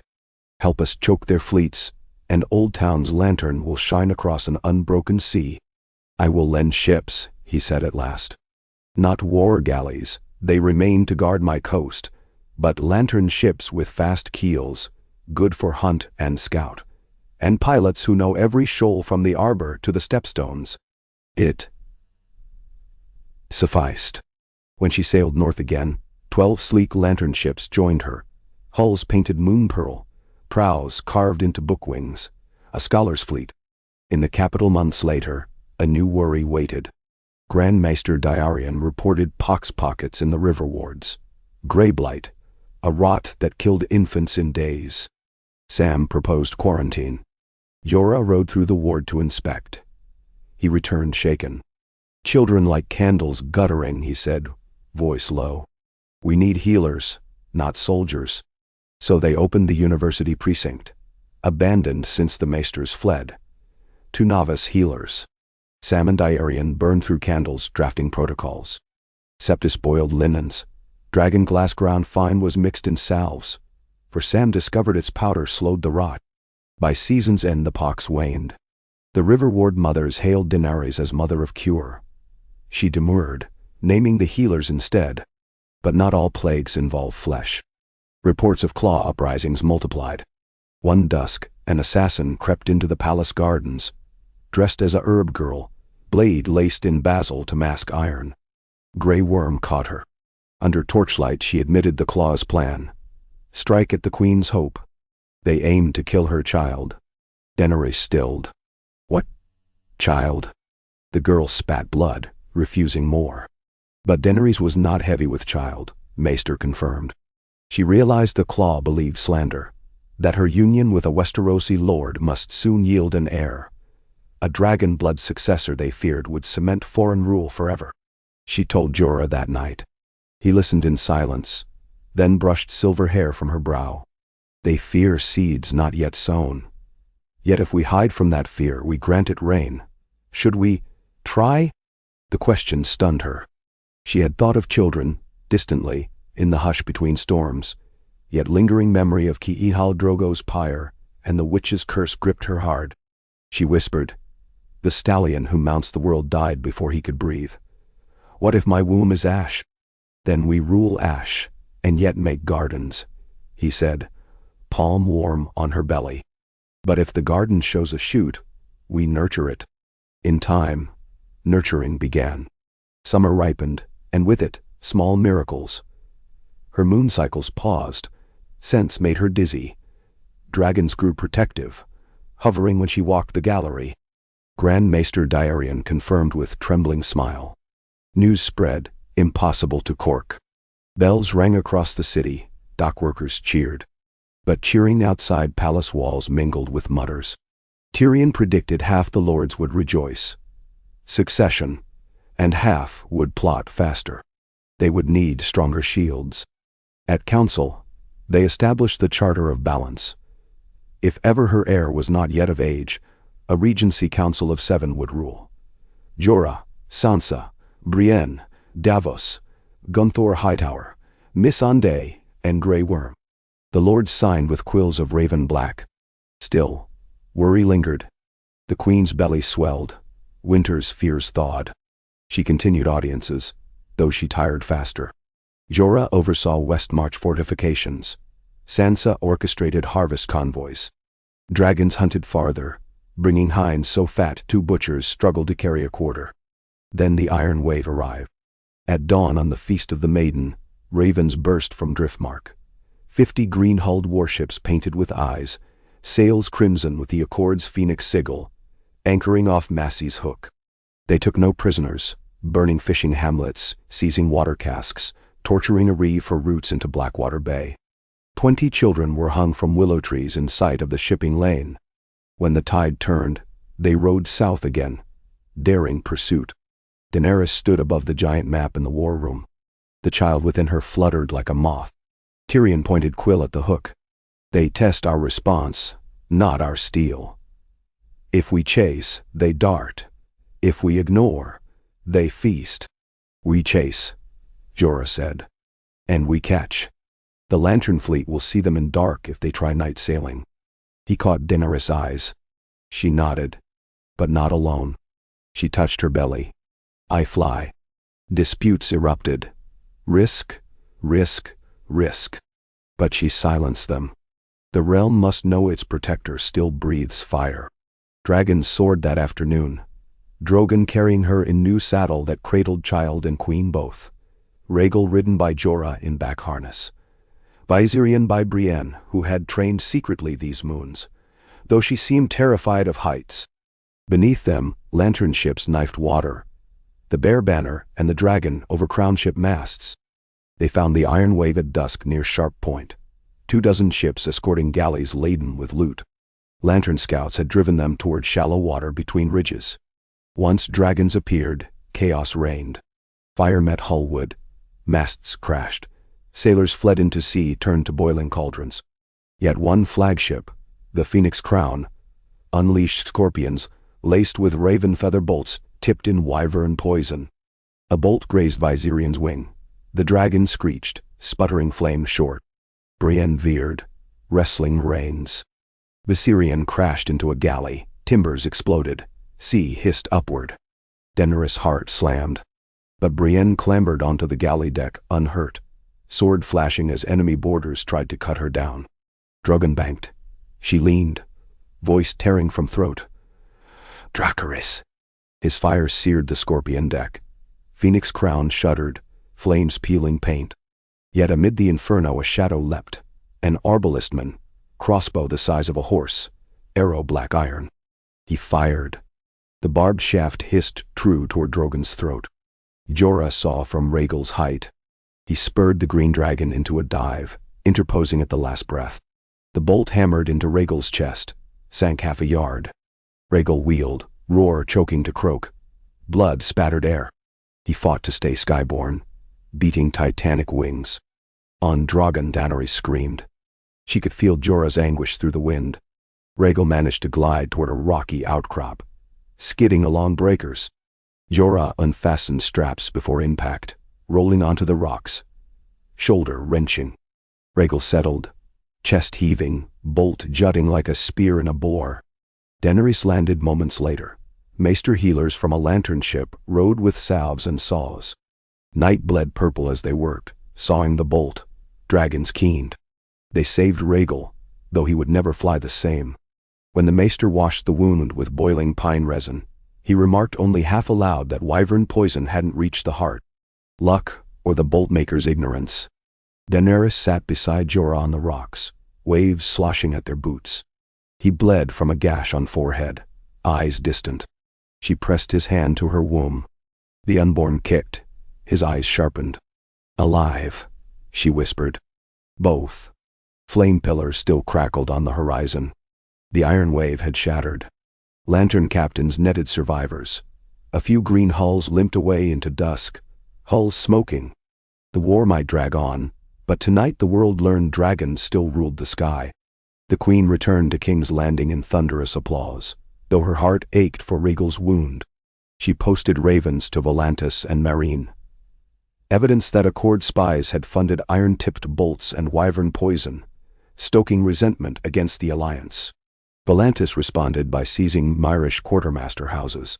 Even Bravos protested the Phoenix Crown's violation of trade peace. By striking children, the Accord had overreached. Yet they were not finished. One night, weeks later, a Braavosi scribe arrived in secret, bearing a message stored in a hollow coin.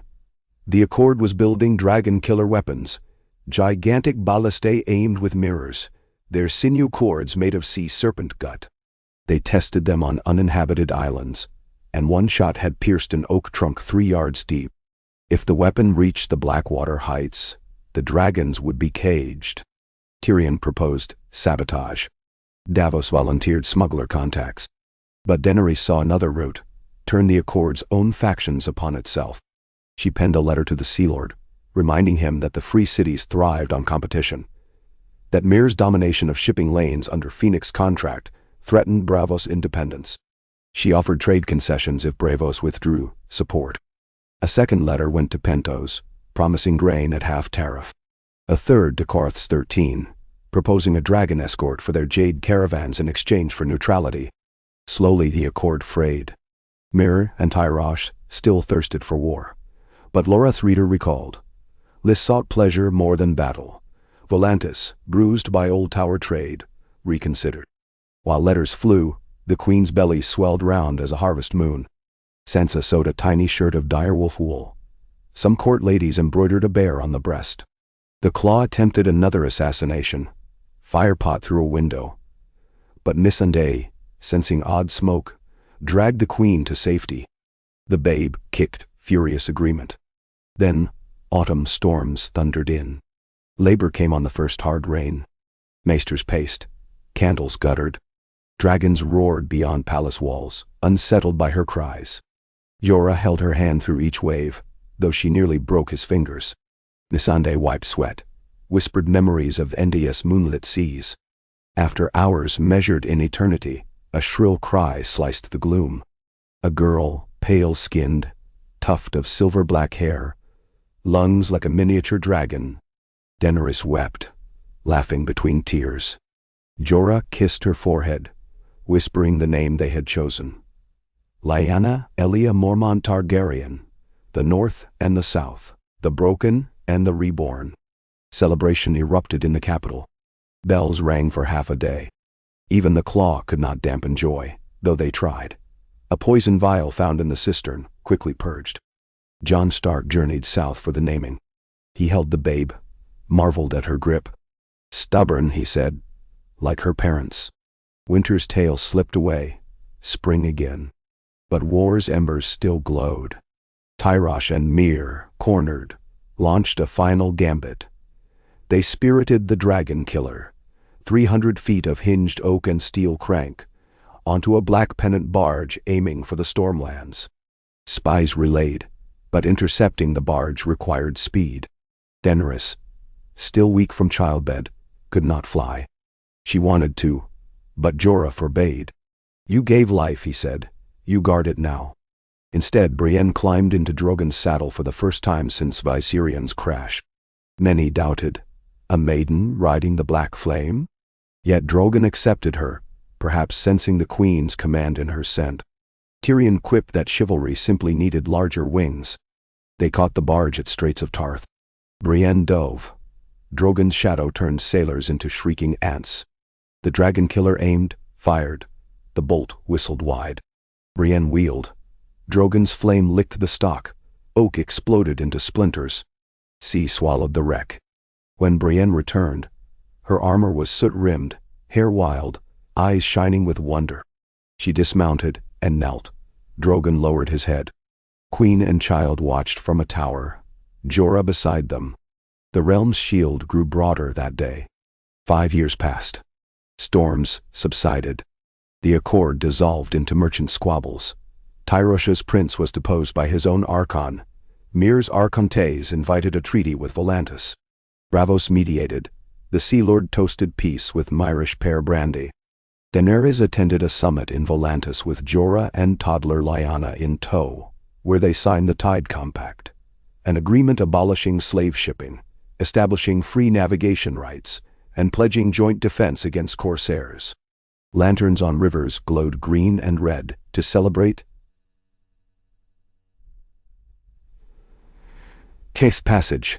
The Claw was rooted finally when Brienne's knights discovered their hidden chapter house beneath the ruined dragon pit. They fought like cornered cats, but numbers told. Their last leader, a one-eyed knight calling himself the Black Lion, stood trial before a tribunal of small folk he had harmed. He faced judgment from the same orphans whose fear he fostered, and Daenerys permitted them to decide his fate, exile to the Wall. He marched shackled to Castle Black, now commanded by Alys Karstark, who set him to haul ice blocks until his heart thawed or stopped. King's Landing thrived. The Tabernacle of Healing broadened into a college. Printed pamphlets of Sam's medicinal treatises spread across villages. Farmers along the Mander used dragon ash to enrich fields, tripling yield. Wildling settlements south of the Wall traded furs for iron tools. Joan's decrees shared forest rights fairly. Gunthor Hightower's lantern fleet patrolled stepstones, and pirates dwindled. Lyanna Aelia, 3 years, tottered through palace halls chasing miniature dragon carvings. Rhaegal, recovered but half strong, let her pat his snout. Drogon watched from above, protective. Jorah taught her sword forms with willow wands. Missandei taught numbers. Sansa courtesy. The child showed gift, fearless yet gentle, coaxing birds to perch on finger. One crisp morning, as orange leaves spiraled from plane trees, Daenerys gathered the court around the new round council table. "Seeds sprout," she said. "We must tend them lest weeds return." They discussed roads south to Dorne, scholarships for war orphans, a grand harbor light modeled after old towns, but fueled by dragon's breath. Tyrion proposed a carnival of cultures, a festival each year where houses great and small displayed crafts to remind them unity wore many colors. The council loved it. Even dour Royce smiled. Later, Daenerys slipped away with Jorah to the royal gardens, once scorched, now verdant.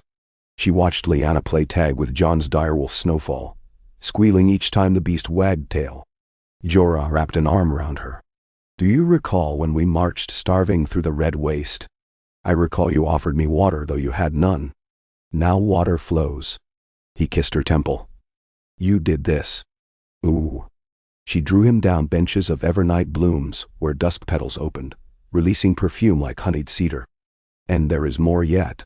She spoke of a vision that haunted her dreams. A council of nations, dragon banners alongside Kraken and Lily and Spearsun, meeting yearly in peace and settling quarrels with words. "Call it a council of dawn," she said. "After darkness passes, dawn endures." He listened, smiling. "A noble dream. All dreams start in breath." She answered, and kissed him. Across the garden, Drogon launched into late afternoon sky. Wings haloed in sunfire, a living promise soared aloft. Years turned again. Lyanna grew tall, agile, braided silver hair swinging as she sparred with wooden staff against Podrick Payne's nephew. She drank in lore from Sam's scrolls, history from Sansa, navigation from Davos Stitch. At 10, she rode Rhaegal's broad back, cheeks flushed, Jorah's hand gripping her belt. Dragons bigger than halls shadowed fields, but small folk no longer fled. They raised faces in wonder. On the 15th anniversary of the fall of Chains, the Council of Dawn met in Old Town's Starglass Hall. Envoys from Dorne, the North, the Reach, Riverlands, Eyrie, Stormlands, Vale of Arryn, plus emissaries from Volantis, Bravos, Pentos, and even the Summer Isles, gathered at a single table, round. Daenerys presided in a simple gown of violet wool. Jorah, by her side, wore bear sigil embossed upon dragon shield. Lyanna stood behind, solemn. They signed the Dawn Charter, codifying free passage, joint plague response, and abolition of hereditary serfdom. The Sea Lord sealed with opal wax. Jon Stark marked with direwolf paw print carved from weirwood. Gendry hammered 2 microcoins to commemorate. When the ink dried, Daenerys closed her eyes. She felt weight lift, replaced by quiet purpose. She turned to Jorah. "Shall we show them?" They stepped onto the balcony. Below, thousands crowded the terraces. Dragons circled overhead, Drogon grand as cathedrals. Rhaegal gleaming green bronze, Viserion pale gold, and new hatchlings, children of the sky, flooded between. She spoke plain, of a world where power served service, where no child feared whip or cold. Then she beckoned Lyanna forward. The girl placed a gauntleted hand upon the balcony rail. "I am seed of north and south, fire and snow," she called, voice clear. "I pledge in my mother's name and my father's that dragons guard all realms of men, and that any who claim master over another shall answer to my fire." The roar that answered carried hope enough to shake banners clean. As evening burned, torch fires lit the harbor. Lantern ships created constellations on black water. Dragons breathed flame upward, painting auroras of molten red and blue. Beneath the spectacle, Daenerys stood with Jorah amid the crowd, unrecognized in traveling cloaks. They watched children pointing skyward, faces aglow. No fear in their eyes, only wonder. She leaned her head on his shoulder. "This," she whispered, "is dawn." Jorah traced circles upon her palm. "It is, my queen." "Not queen," she corrected gently, turning to kiss him as fireworks cracked like distant thunder across starlight. "Mother of dawn. And you, keeper of its flame." Bemtel.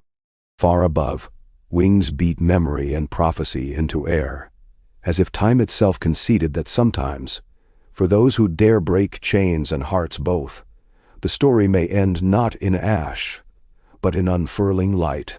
Ah, K. Pow. E. Da. Rain drummed the slate roofs of Maegor's holdfast in 1,000 restless fingers, beating time to a slow-moving thunder that crouched above Blackwater Bay Doit. Daenerys watched the storm paint ripples across the dark yard below, one hand resting on the carved balcony rail, the other on the letter that had brought her from bed before dawn. A brazier burned at her back, its scent of cedar and resin spiraling into the early chill. But she felt none of its warmth. Grey Worm's terse amendment blurred before her eyes.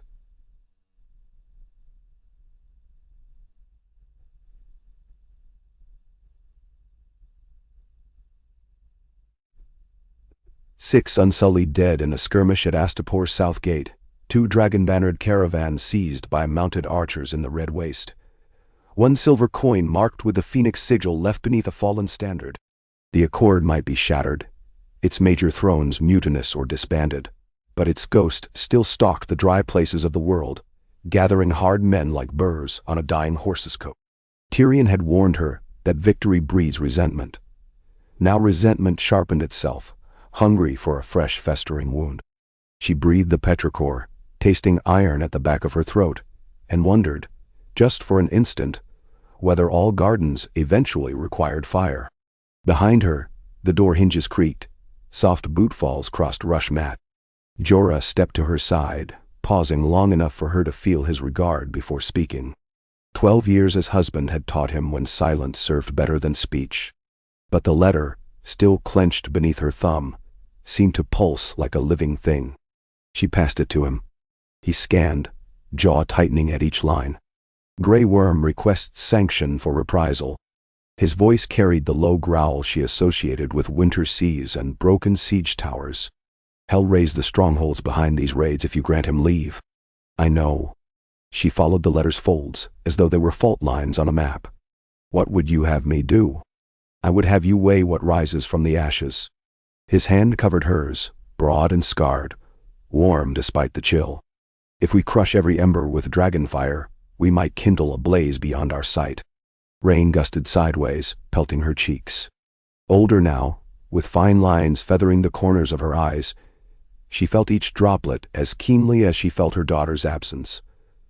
Lyanna had ridden north with Jon 5 weeks earlier, escorting grain teams through a new-cut mountain pass. She would be safe. Rahegel shadowed her flight, but every league stretched Daenerys' heart thinner. "I will draft reply after council," she said. "Grey Worm holds until dawn tomorrow." She turned, the hem of her indigo riding jacket brushing Jorah's knee, and caught his chin in gentle fingertips. "Ride with me? A wet day for court, but I crave your shadow." He smiled, an expression slower these days, yet still disarming, softening the graying in beard and hair. "Shadow and steel, both are yours." They descended the tower's spiral on bootsteps muffled by age-worn stone. Servants bowed, offering cloaks. Daenerys waved them off, preferring to feel the storm on her shoulders. In the yard, Brienne drilled 3 young knights, 2 Baratheons and a Frey fosterling, through a kata Lyanna had devised, Spear hafts spun overhead, crossing in crescents that mimicked dragon wings. Rain glimmered on steel like molten glass. Brienne paused long enough to salute with her practice blade, eyes flicking from queen to consort, wordless approval passing like a torch. Tyrion awaited them in the marble hall, cloaked in sable, trimmed with fox to hide a limp aggravated by damp mornings. Davos stood with him, hands clasped behind his back, and Sam, older, rounder, spectacles perched precariously, clutched a vellum roll new from Old Town. Missandei entered last, quill and tablets ready, her hair now braided through with 3 silver beads, one for Neith's moon goddess, one for the dragon queen, and, at Jorah's insistence, one for the bear who watched the moon sink. No dace divided them from their counselors. They gathered instead at a round maple table set upon a mosaic of dawn rays. Outside lightning fractured the gloom, throwing pale lances across the tall windows. Tyrion cleared his throat. "Word from Braavos," he began without preamble. "The Sea Lord is dead. Apoplexy, or so the Whispernicks claim. Succession uncertain. Certain guilds push a candidate aligned with Pantoshi traders. Others court Mirish coin." Davos whistled low. "Braavos leaderless means sea lanes adrift.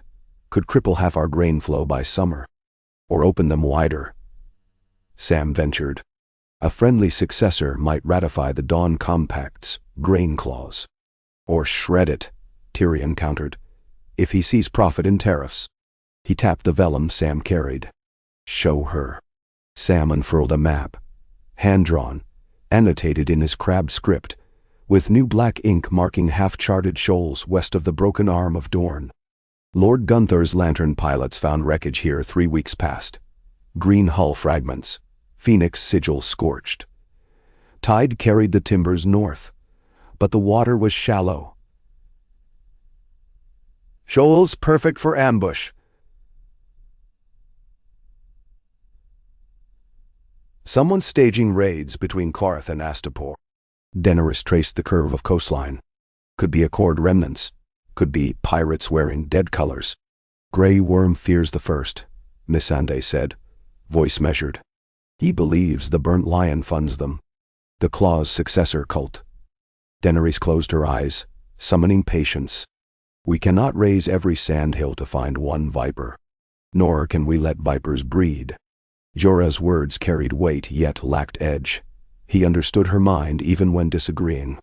"There is talk in the markets," whispered, "but spreading, that a new dragon stirs beneath the smoking sea. If renegades believe such tales, they'll flock to false banners." Sam removed a second parchment. Thin, brittle, Valyrian glyphs etched in red ink. Fragment from an abbey vault west of Mirtart.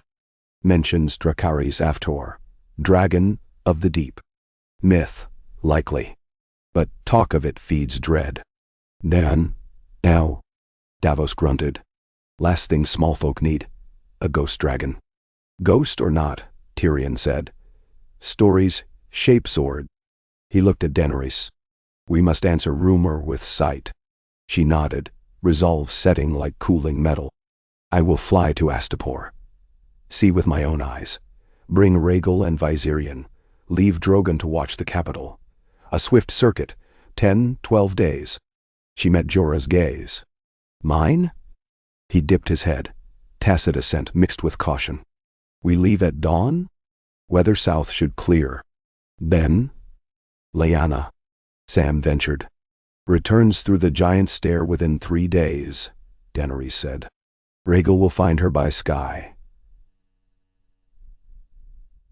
She'll steer north to castle once grains through the pass." "Davos," Tyrion added, "take the harbor garrison while they're gone. Yours is the only voice the captains obey without price." The old smuggler chuckled, rubbing a thumb across the wooden fingertips he wore like quiet scars. "Aye."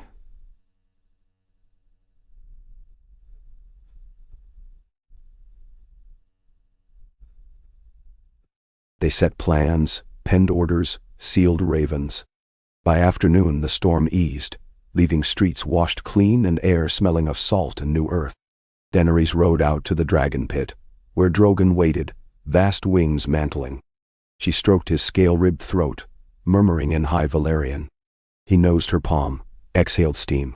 "Guard the city, old flame," she whispered, pressing her brow to one obsidian horn. "Watch the skies for your sister's shadow." He rumbled agreement. Southward flight broke cloud into ragged islands. Sun speared through, gilding ocean like spilled molten metal. Rhaegal soared ahead, wingtips painting silver upon the blue, while Viserion held station above, larger now than the warships that crossed Blackwater, hide pale gold, etched in ivory scars. Daenerys rode in a cradle saddle.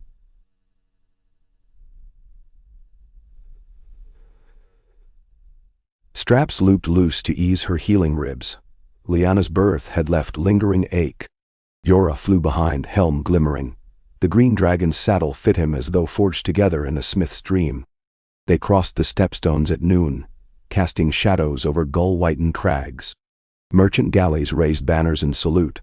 Some crews dropped to knees on deck planks, praying as dragons thundered by. By sunset of the third day, they glimpsed the red dunes north of Astapor. Rust-colored waves curling toward the river ash like a desert sea. Memory stabbed. She recalled the stench of charred flesh after the Unsullied's revolt, the coppery haze that clung to alleyways, the raucous cheers of freedmen tasting uncertain liberty. The city wall loomed, patched, repainted, bearing the sigil of the golden harpy severed to half-height. Grey Worm met them at a tower bastion, armor scored, but eyes calm. They clasped wrists, no bowing after all these years. He guided them along ramparts, explaining skirmishes with phantom archers harassing grain wagons. Corpses skinned alive found hanging by roads, tongues cut, signature of the burnt lion aspirants. No leads, fear-kept tongues. That evening Daenerys stood before Astapor's new assembly, a hall of freed engineers, scribes, and farmers, and listened to reports. Wells fouled with sand, missing children near the old pyramids. Caravans vanished on the eastern spice run, last seen beneath black banners stitched with a roaring lion crowned in flame. Each story folded another crease in her brow. Jorah watched, silent, weighing her mood. After council dispersed, he found her on the pyramid roof, looking south where twilight flamed red behind the dunes. "The enemy strikes where hope takes root," she said. "When harvest falters, faith wilts. We uproot them," he answered. "Track raiders to their den." "How?" "The waste swallows tracks by dawn." She pressed fists against marble parapet, still warm from day's heat. "I thought the world would breathe easier once the accord fell. But cut one head, two grow." He laid a hand on her shoulder. "Then we teach them root and vine both. Hope isn't a fortress, it's a field. We guard the farmers." Her smile ghosted, fragile yet present, spoken like a son of Bear Island. Next dawn they departed with a column of 200 Unsullied, 40 spearmen from Astapor's free militia, and 36 mounted Dothraki scouts, gray braids flecked with bronze beads. Rhaegal and Viserion shadowed overhead, casting shade upon the sand as the sun climbed. They marched east along the caravan road, flanking the white bones of ancient aqueducts. For 2 days nothing greeted them but whispering wind and distant jackal cries, but on the third morning twin vultures circled low above a ravine. Scouts found the bodies. 7 freedmen merchants, throats slit, wrists bound behind backs. Their tongues had been cleaved. But what chilled Daenerys wasn't the brutality. She had seen worse. It was the symbol carved into each man's chest, shallow to avoid instant death. A dragon coiled around a bear, flames licking the bear's paws. Her sigil defiled, turned against her. Jorah's face hardened into granite. "They seek to frame you, claim your rule devours its own." Daenerys knelt, touching one cold cheek. "This cruelty is old as the world." She rose, voice steeled. "Find the trail." Bloodprints suggested captors dragged bodies from the north, not east. Dothraki scouts fanned outward, noses close to sand. By dusk they returned, leading a terrified water seller who had seen a column of masked riders vanish into dust, bearing prisoners and barrels toward the shivering seacoast. He described their leader's helm, a lion's visage hammered black, crowned with jagged bronze flames. Alar, Grey Worm whispered, naming the traitor who once commanded a battalion of Yunkai sellswords under the Accord. They followed. 3 nights' ride brought them to a salt marsh, where reeds rattled like bones. Moonlight glinted off hidden hulls painted green. Raiders loaded crates. Spices, jewelry, red-haired children gagged with camel cloth, onto barges. The harpy shadow crest flapped in brine wind, but beneath it the burnt lion emblem glowed. Daenerys surveyed, from a dune crest astride Viserion, Rhaegal poised behind Jorah. She signaled, no quarter for slavers. Unsullied advanced, silent as tidal creep. Dothraki thundered opposite flank, sabers catching moon silver. When the raiders spotted shapes too late, panic erupted. Arrows hissed. Reed fires tore open. Daenerys lifted a dragon glass horn Missandei crafted, blew a note that vibrated bone. Viserion responded with pale gold flame. Rhaegal answered, emerald. Keels ignited. Cries spiraled skyward. Amid the chaos, a masked figure mounted a white sandrunner horse, bolting inland. Jorah spurred after, cutting through spindly tamarisk. Daenerys banked Viserion into a low glide, sand spraying his talons. She saw Jorah near the fleeing rider. Sword raised. The lion-helmed man wheeled, lofting a javelin dipped in black. It flashed toward Jorah's chest. But Rhaegal swooped, tail lashing the spear aside. Horse reared. Rider tumbled. Jorah leapt, blade glinting. In 3 strokes the helm fell away, revealing a young woman with fever-bright eyes, hair shaved save a red crest, cheeks marked with the brand of whip. Why? Jorah demanded. Sword at her throat. She spat blood, lips curling. Dragons claim the sky. We claim the ashes. Her voce cracked with zealotry. Your queen frees slaves, steals our coin. The world must fear her again. Then the chains return, and gold flows. Daenerys dismounted beside them, boots sinking in soft sand. She studied the captive. You murder children to teach fear, and call me tyrant. Tyranny wears many faces. The woman's smile held shards. Even a mother of dawn casts shadows. Moonlight paled. Daenerys felt Viserion's breath warm her nape.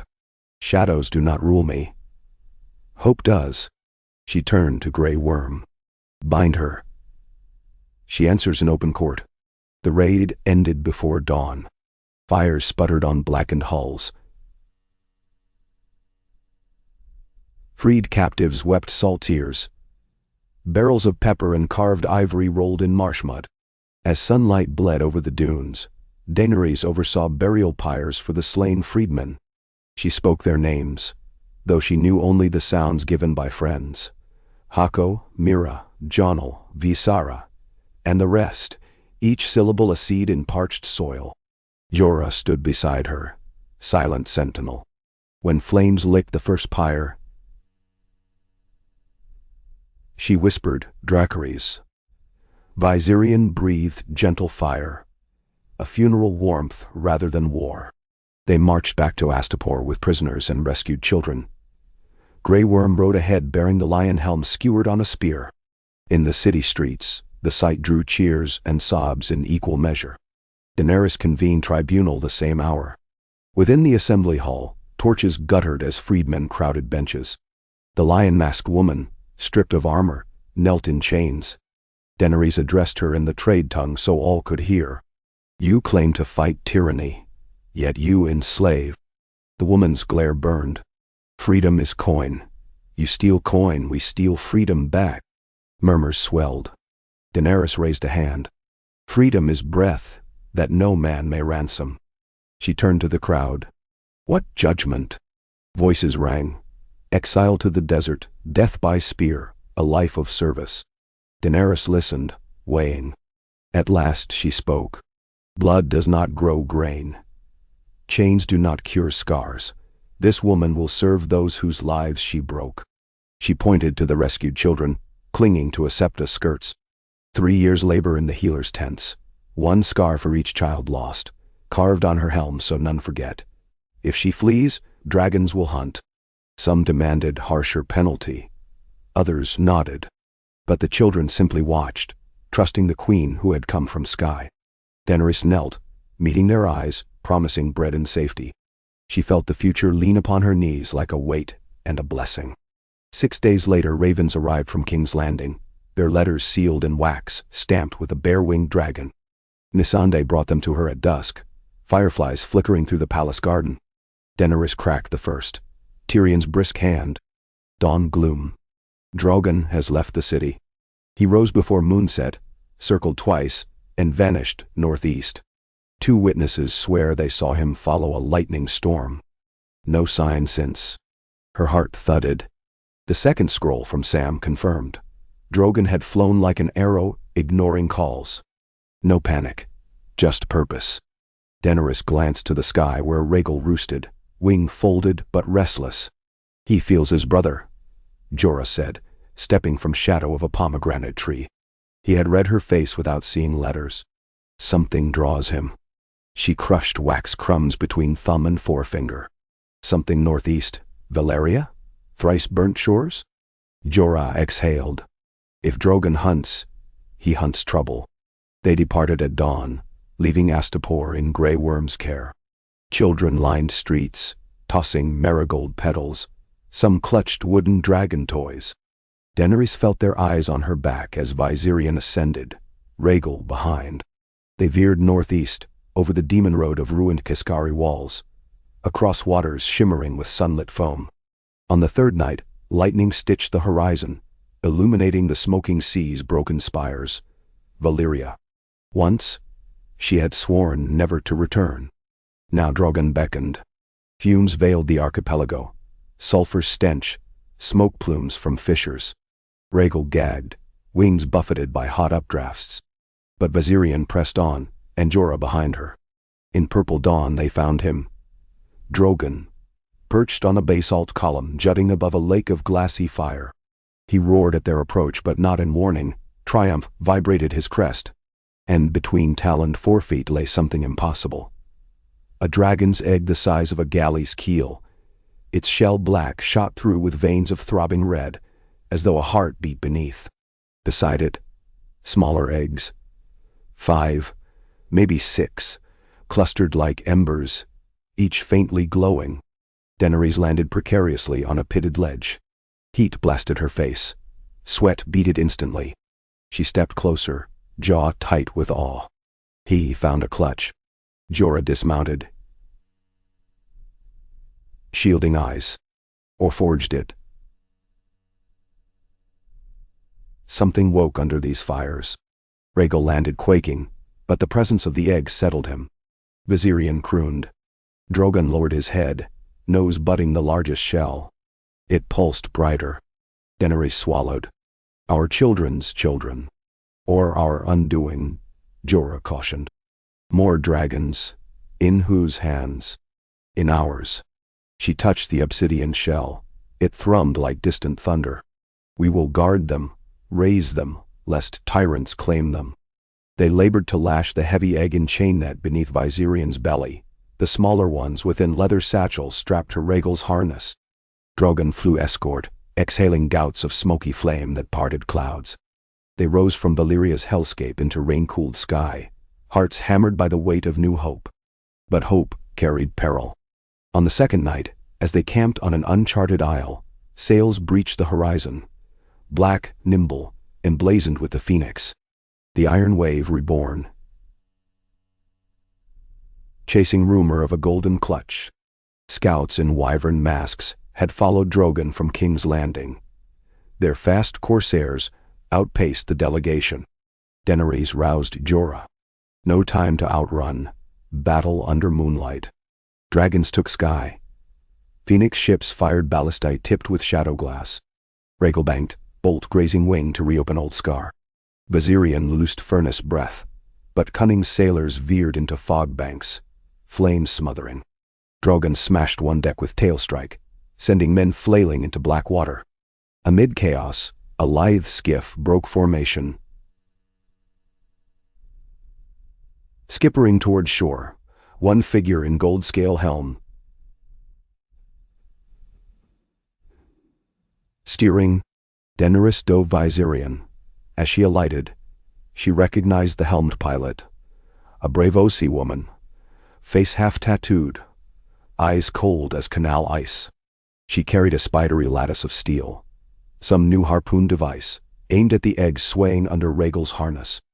Daenerys drew her arak, but blood echoed in ears. If she faltered one breath, eggs lost. Viserion roared, the Braavosi fired. A whirring cable unspooled, claw reaching. Daenerys flung herself sideways, blade severing the cable mid-air. Sparks flew. She counter-slashed. The woman ducked, driving knee into her ribs. Stars burst in Daenerys' vision. Viserion shrieked, flame belching across sand to block the skiff's line of retreat.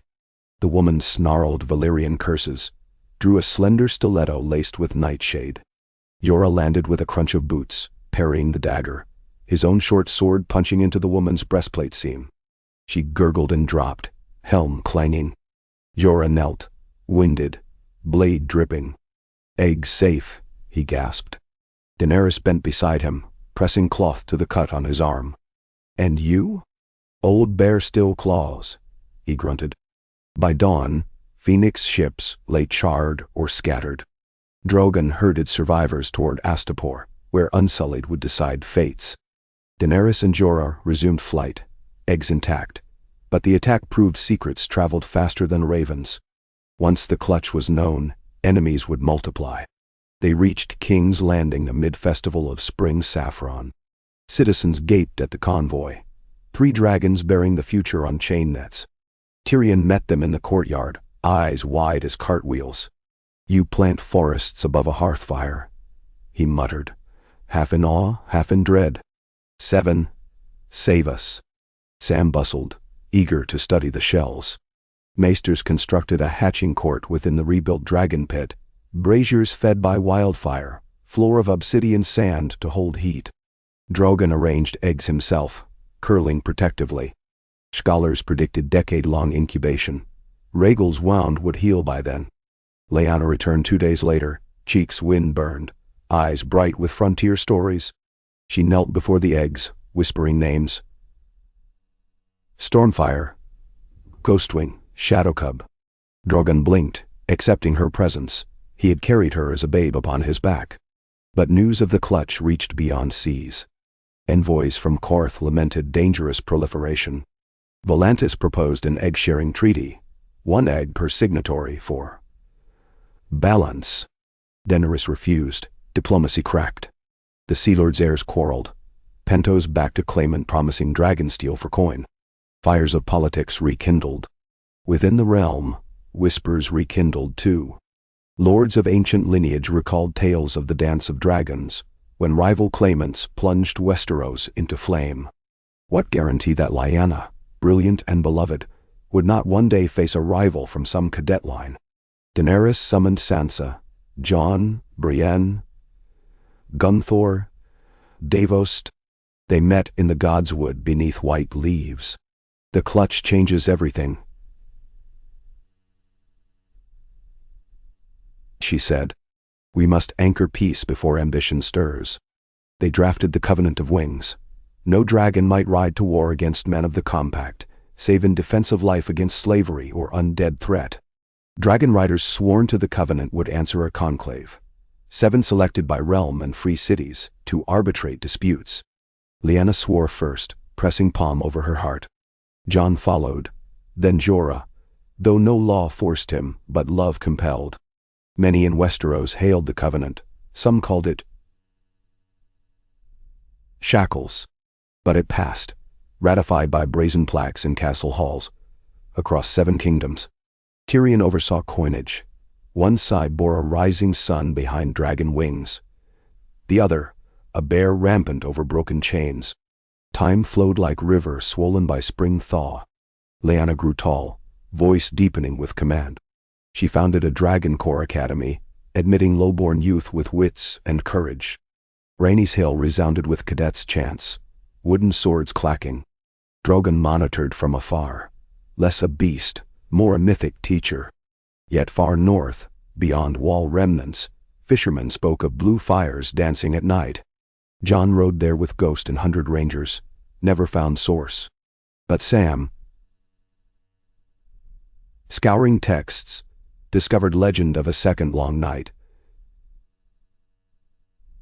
Cyclic, tied to dragon birth cycles. If new dragons rose, old shadows stirred. Daenerys convened scholars, green's ears, red priests. They debated omens.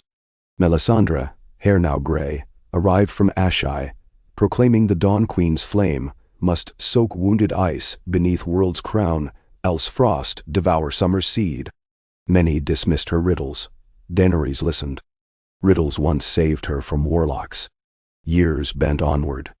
Eggshells darkened, cracks webbing under coals. One crisp eve, as bells tolled for the feast of new wheat, a thunder shook the dragon pit. First hatchling cracked free, uttering chirp like struck crystal. Stormfire, Lyanna named him. Scales midnight blue rimmed in silver. Two sisters followed, Dawnwing, pale as first light, and Emberbearer, whose scales mirrored molten iron. Hatchlings came gentle, reared by Lyanna and Sam's dragonkeepers. Crowds gathered daily, singing lullabies. But jealousy festered across oceans. Tarusha's Archon, now ruling in shadow of assassins, purchased alchemists to craft fire powders to rival Dragonflame. Qarth reopened the House of the Undying, luring would-be riders with promises of shade-born serpents. Tyrion came to Daenerys late one evening. Scroll in hand. A cell sail out of lies swears the burnt lion relocates to Ibn, building fleet. Daenerys sighed. Another head. Another. Tyrion rubbed his temples. Perhaps you must do what conquerors never attempt. Convince the world dragons protect, not destroy. How? Send them, your children, to heal. She frowned. Dragons breathe fire, not balm. Fire that cleanses plague pits, forges bridges, melts ore. Send a hatchling to every compact realm, with a rider sworn to bridle flame for good. He shrugged. Costly, risky, but act before enemy paints a darker picture. Jorah considered long. Lyanna's cadets, let each realm host a core outpost. Dragons small enough for stables, rider from local blood. Alliance embodied, not ink. Daenerys envisioned dragons perched above White Harbor, Old Town, Volantis, symbols of promise, not conquest. Yes.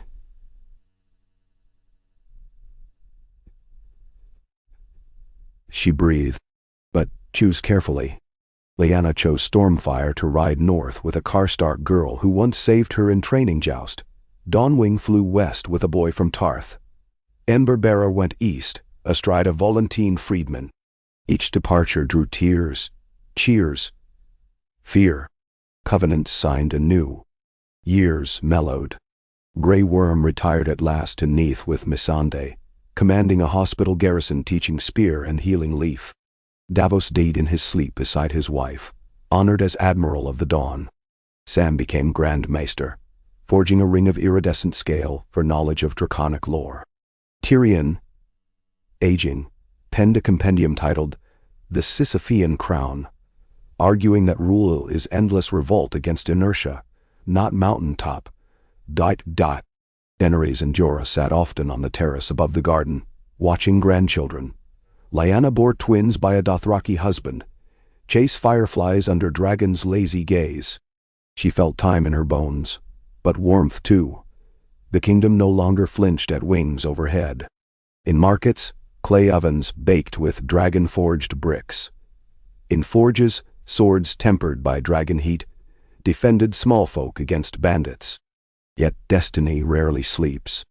From east came tales of a leviathan, scaled, wingless, swimming the deep, exhaling frost to freeze fishing fleets. And north, Stormfire's rider sent raven, blue fire lights congealing each winter night, coalescing around a crater of ice that hums. Old evil, new form. On a winter eve, Daenerys summoned council again. Jon, hair streaked silver with age. Sansa robed in sable. Lyanna fierce. Stormfire perched beyond the wall. Brienne, older but unbent. And Jorah, whose beard now white, took places at Circle's edge. The world asks never-ending vigilance. Daenerys began. Voice calm. We planted dawn. Shadows lengthen again. But we do not fear. She looked at Lyanna, at hatchlings now half-grown. We teach new claws what our old hearts learned. Fire given, not stolen. Chains broken inward as well as out. Lyanna rose, cloak billowing. Mother, you broke first chain. We bear lighter cuffs, but still they rattle. We continue. Denter one no. She outlined plan. Stormfire to patrol far north, Dawnwing across Summer Sea, Emberbearer along Jade Gates. Old dragons guard realm's heart. Hatchlings scout edges. Garrisons share maps, dialogues with remote tribes. A flame network, bright and watchful. Daenerys listened proud. She felt hope sprout again, but tempered by years. Remember, she warned. A blade of light casts darkest shadow. Lyanna nodded. After council dispersed, Jorah and Daenerys lingered beside the heart tree, transplanted from Winterfell seedling.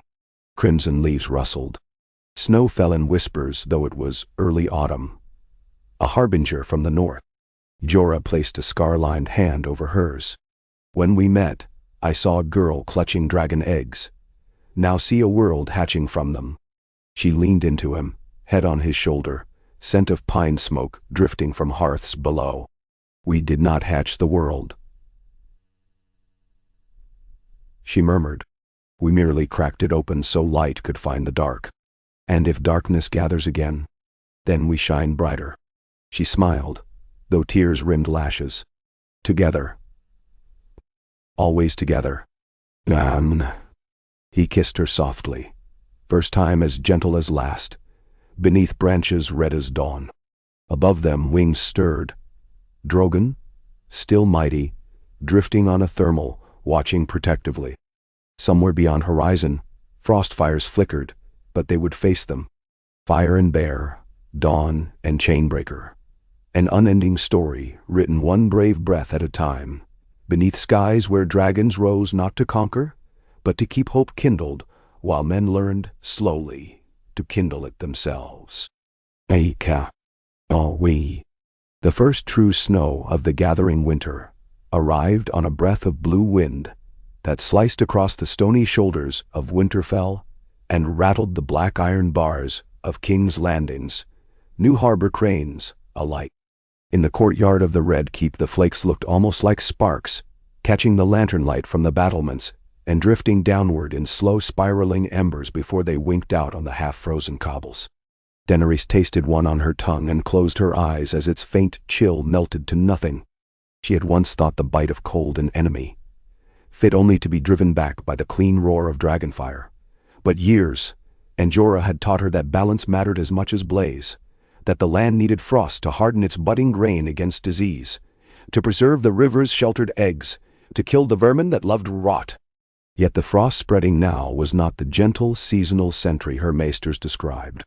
It carried whispers of deeper ice, an echo perhaps of the brittle night Daenerys had felt decades earlier at Winterfell's walls, when the Night King died beneath Rhaegal's flaming wings. Sam had unearthed old manuscripts that warned of a cyclical cold rising whenever new dragons hatched in large broods, a cosmic tilt that demanded equilibrium. For every great stirring of fire, the world's frost would find some conduit through which to flow. The Leviathan prowling the shivering sea. Stormfire's rider had called it Hrakar within her message, borrowing an old tongue word for ice serpent, might be that conduit. And if it was, then delaying the realm's response, even by weeks, could bury all their patient work beneath a third long night. Daenerys had not told Lyanna the worst of it, that Sam's fragments hinted frost could breed frost. A worm of the sea might seed lesser spawn, and those spawn could slither into freshwater estuaries, freezing them solid and turning every vine, every orchard, every shipbound trade route into fragile crystal begging to shatter. Lyanna's dragon core would stand, yes, children of courage, each sworn to the covenant of wings, Yet hatchlings, no matter how stalwart, might snap their new fangs against such ancient jaws. She turned from the courtyard toward the tower where Jorah waited, the soft hush of snow muffling her bootsteps. A palace page bowed, blurting news that Gunthor Hightower had anchored in the bay with the Lantern Prince and 3 supply cogs brimming with cured meat and obsidian-tipped harpoons. Good. She needed Old Town's best navigators if she was to sail to that far northern delta, where the Leviathan had been sighted. The page vanished, and Daenerys climbed the stair to her solar. Inside, logs hissed gently in the fireplace. Jorah stood at the hearth, turning a letter over and over. He wore a fur-lined jerkin over his bear and dragon surcoat, white in beard and hair, but broad as ever. When she entered, he lifted his eyes, and every thought churning through her found its mirror in his steady gray gaze. "Stormfire and Lyra Karstark have mapped 3 more frost blooms," he said without greeting. "One near Hardhome, one past Skagos, and one so far west of the Lonely Light that the last Shouting Tower claims never to have seen a living soul sail there. The blooms spread outward like spokes." "Toward what hub?" she murmured, though they both knew. Northeast, always northeast, toward a blank stretch of cartographer's fear. A sea no captain braved, save whalers or mad mystics, where stars hid behind veils of cloud too thick to pierce. Jorah came to her, pressing the letter into her palm. "Sam thinks the hub is not on water but under it. A fissure maybe, or a wound the children of the forest once sealed. Magic's failing, and the Leviathan, feeding. Cracks wider every night we debate," she whispered, crumpling parchment. "I will go. Lyanna cannot do it alone." "You are not alone," he said, brushing snowflakes from her hair. "You sail with me and the dragons in a fleet bearing half the realm's fortune in glass and flame. But we must decide tonight." She kissed the back of his hand in answer, then strode to her writing desk. The feathered quill scraped across map vellum, while Jorah summoned dispatch riders. 2 hours later, the war room filled with warmth and tension. Jon Snow, freshly returned from the Lakes of Mirrors, Sansa robed in sable and pearl, Gunthor Hightower smelling of brine, Sam blinking behind silver spectacles, Tyrion settled into a cushioned chair with a cup of smoke-flavored brandy, Brienne looming in dusk blue steel, and Lyanna herself, hair braided tight about her skull, Stormfire's sky and midnight scales glimmering on the pauldron slump. Mellifluous candlelight shone on maps, pinned beneath polished dragonglass weights. Wind moaned outside, rattling casement bars like a prisoner yearning to share secrets. Daenerys spoke first, voice low, as though a hush itself could shield what must come. They would sail at once, she, Jorah, Sam, Gunthor's lantern pilots, 20 galleons each fitted with a dragon rest, half the dragon core, 2 full claws of unsullied, and Brienne's knights radiant. Jon would ride to the wall, rouse the free folk and the remnant watch. Sansa would guard the crownlands, ready grain caches and wildfire stockpiles in case the frost slithered south faster than ravens. Tyrion's task: summon each free city to send seed grain or risk seeing the compact collapse. A single weak link and the whole chain might freeze solid. No voice rose in protest. The realm had learned how dire the Queen's caution was. They remembered her warning of the undead. They remembered the flames that threw back night. So, torches lifted. Seals were set. By first light, the harbor's cranes swung crates of obsidian chain shot, potions of wildfire suspended in clay bombs, coils of dragon-forged steel nets. Daenerys spent a moment alone that dawn within the dragon pit. The 3 clutch eggs had become 4-year-old lizards, each cat-sized, sprawled near Drogon's massive talons, as though he were a living mountain, guarding them. Dawnwing nuzzled her hand. Emberbearer hissed sleepily. She whispered a promise. "When I return, we will teach you to ride the wind," and felt Drogon's molten gold eye follow her. Then she mounted Viserion, leaving King's Landing's towers trailing banners of freezing fog. Rhaegal flew with Jorah. Stormfire surged upward, bearing Lyanna like a silver comet spear. Beneath them, the fleet cut black water. Gunthor's Lantern Prince guided the van, its mirror mast throwing beams across the gloom. 3 nights out, the ocean changed. It looked thicker, like blue glass smeared with colorless oil. Frost formed along yardarms even before twilight, creeping net-like over rigging. Sam ordered iron braziers lit fore and aft, hoping to keep lines from snapping brittle as thread. He scribbled feverishly. Water temp, 6 above freezing. Air temp, 10 below. Salinity drop.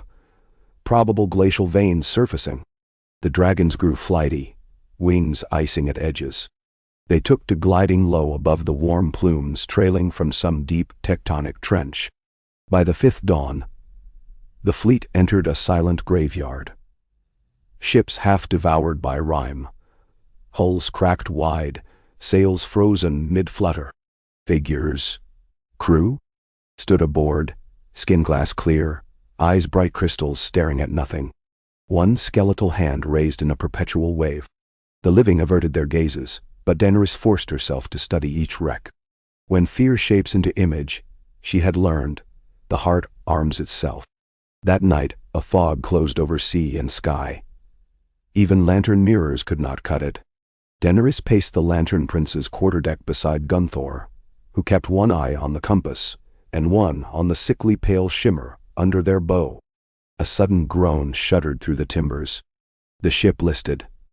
Ice, black ice, had broken water, a knife-blade ridge shearing wood. Sam shouted orders. Sailors sprang to saw the fettering sheet before it swallowed the hull whole. Across the fleet, other cries rang. Frozen fingers of sea rising to ensnare wood. And then came the rumble, the same deep bass Daenerys had heard described in Stormfire Riders' ravens, a vibration that shook ribs. The sea bulged. From the bulge a spine crested, white, segmented, each plate wider than a warhorse. It uncoiled like a living glacier, shedding frozen spray that glimmered in lantern light. A head emerged, if it could be called a head, a broad fan of icy cartilage, eyes like lakes locked under winter, mouth a crenellated gap billowing frost. Rhaegar Dot. Stormfire screamed a challenge. Lyanna spurred him into a climbing spiral, readying flame. But when Stormfire vomited dragonfire, the eel-ground serpent merely submerged, heat turning the ice plating to steam for a heartbeat, then reforming harder, wider. Viserion circled lower, Daenerys feeling his shudder at the cold soaking through even his belly's armored heat sacks. Rhaegal loosed green flame. Same result. Wildfire bombs. Daenerys shouted above gale. Lantern Prince's catapults flung the first jar.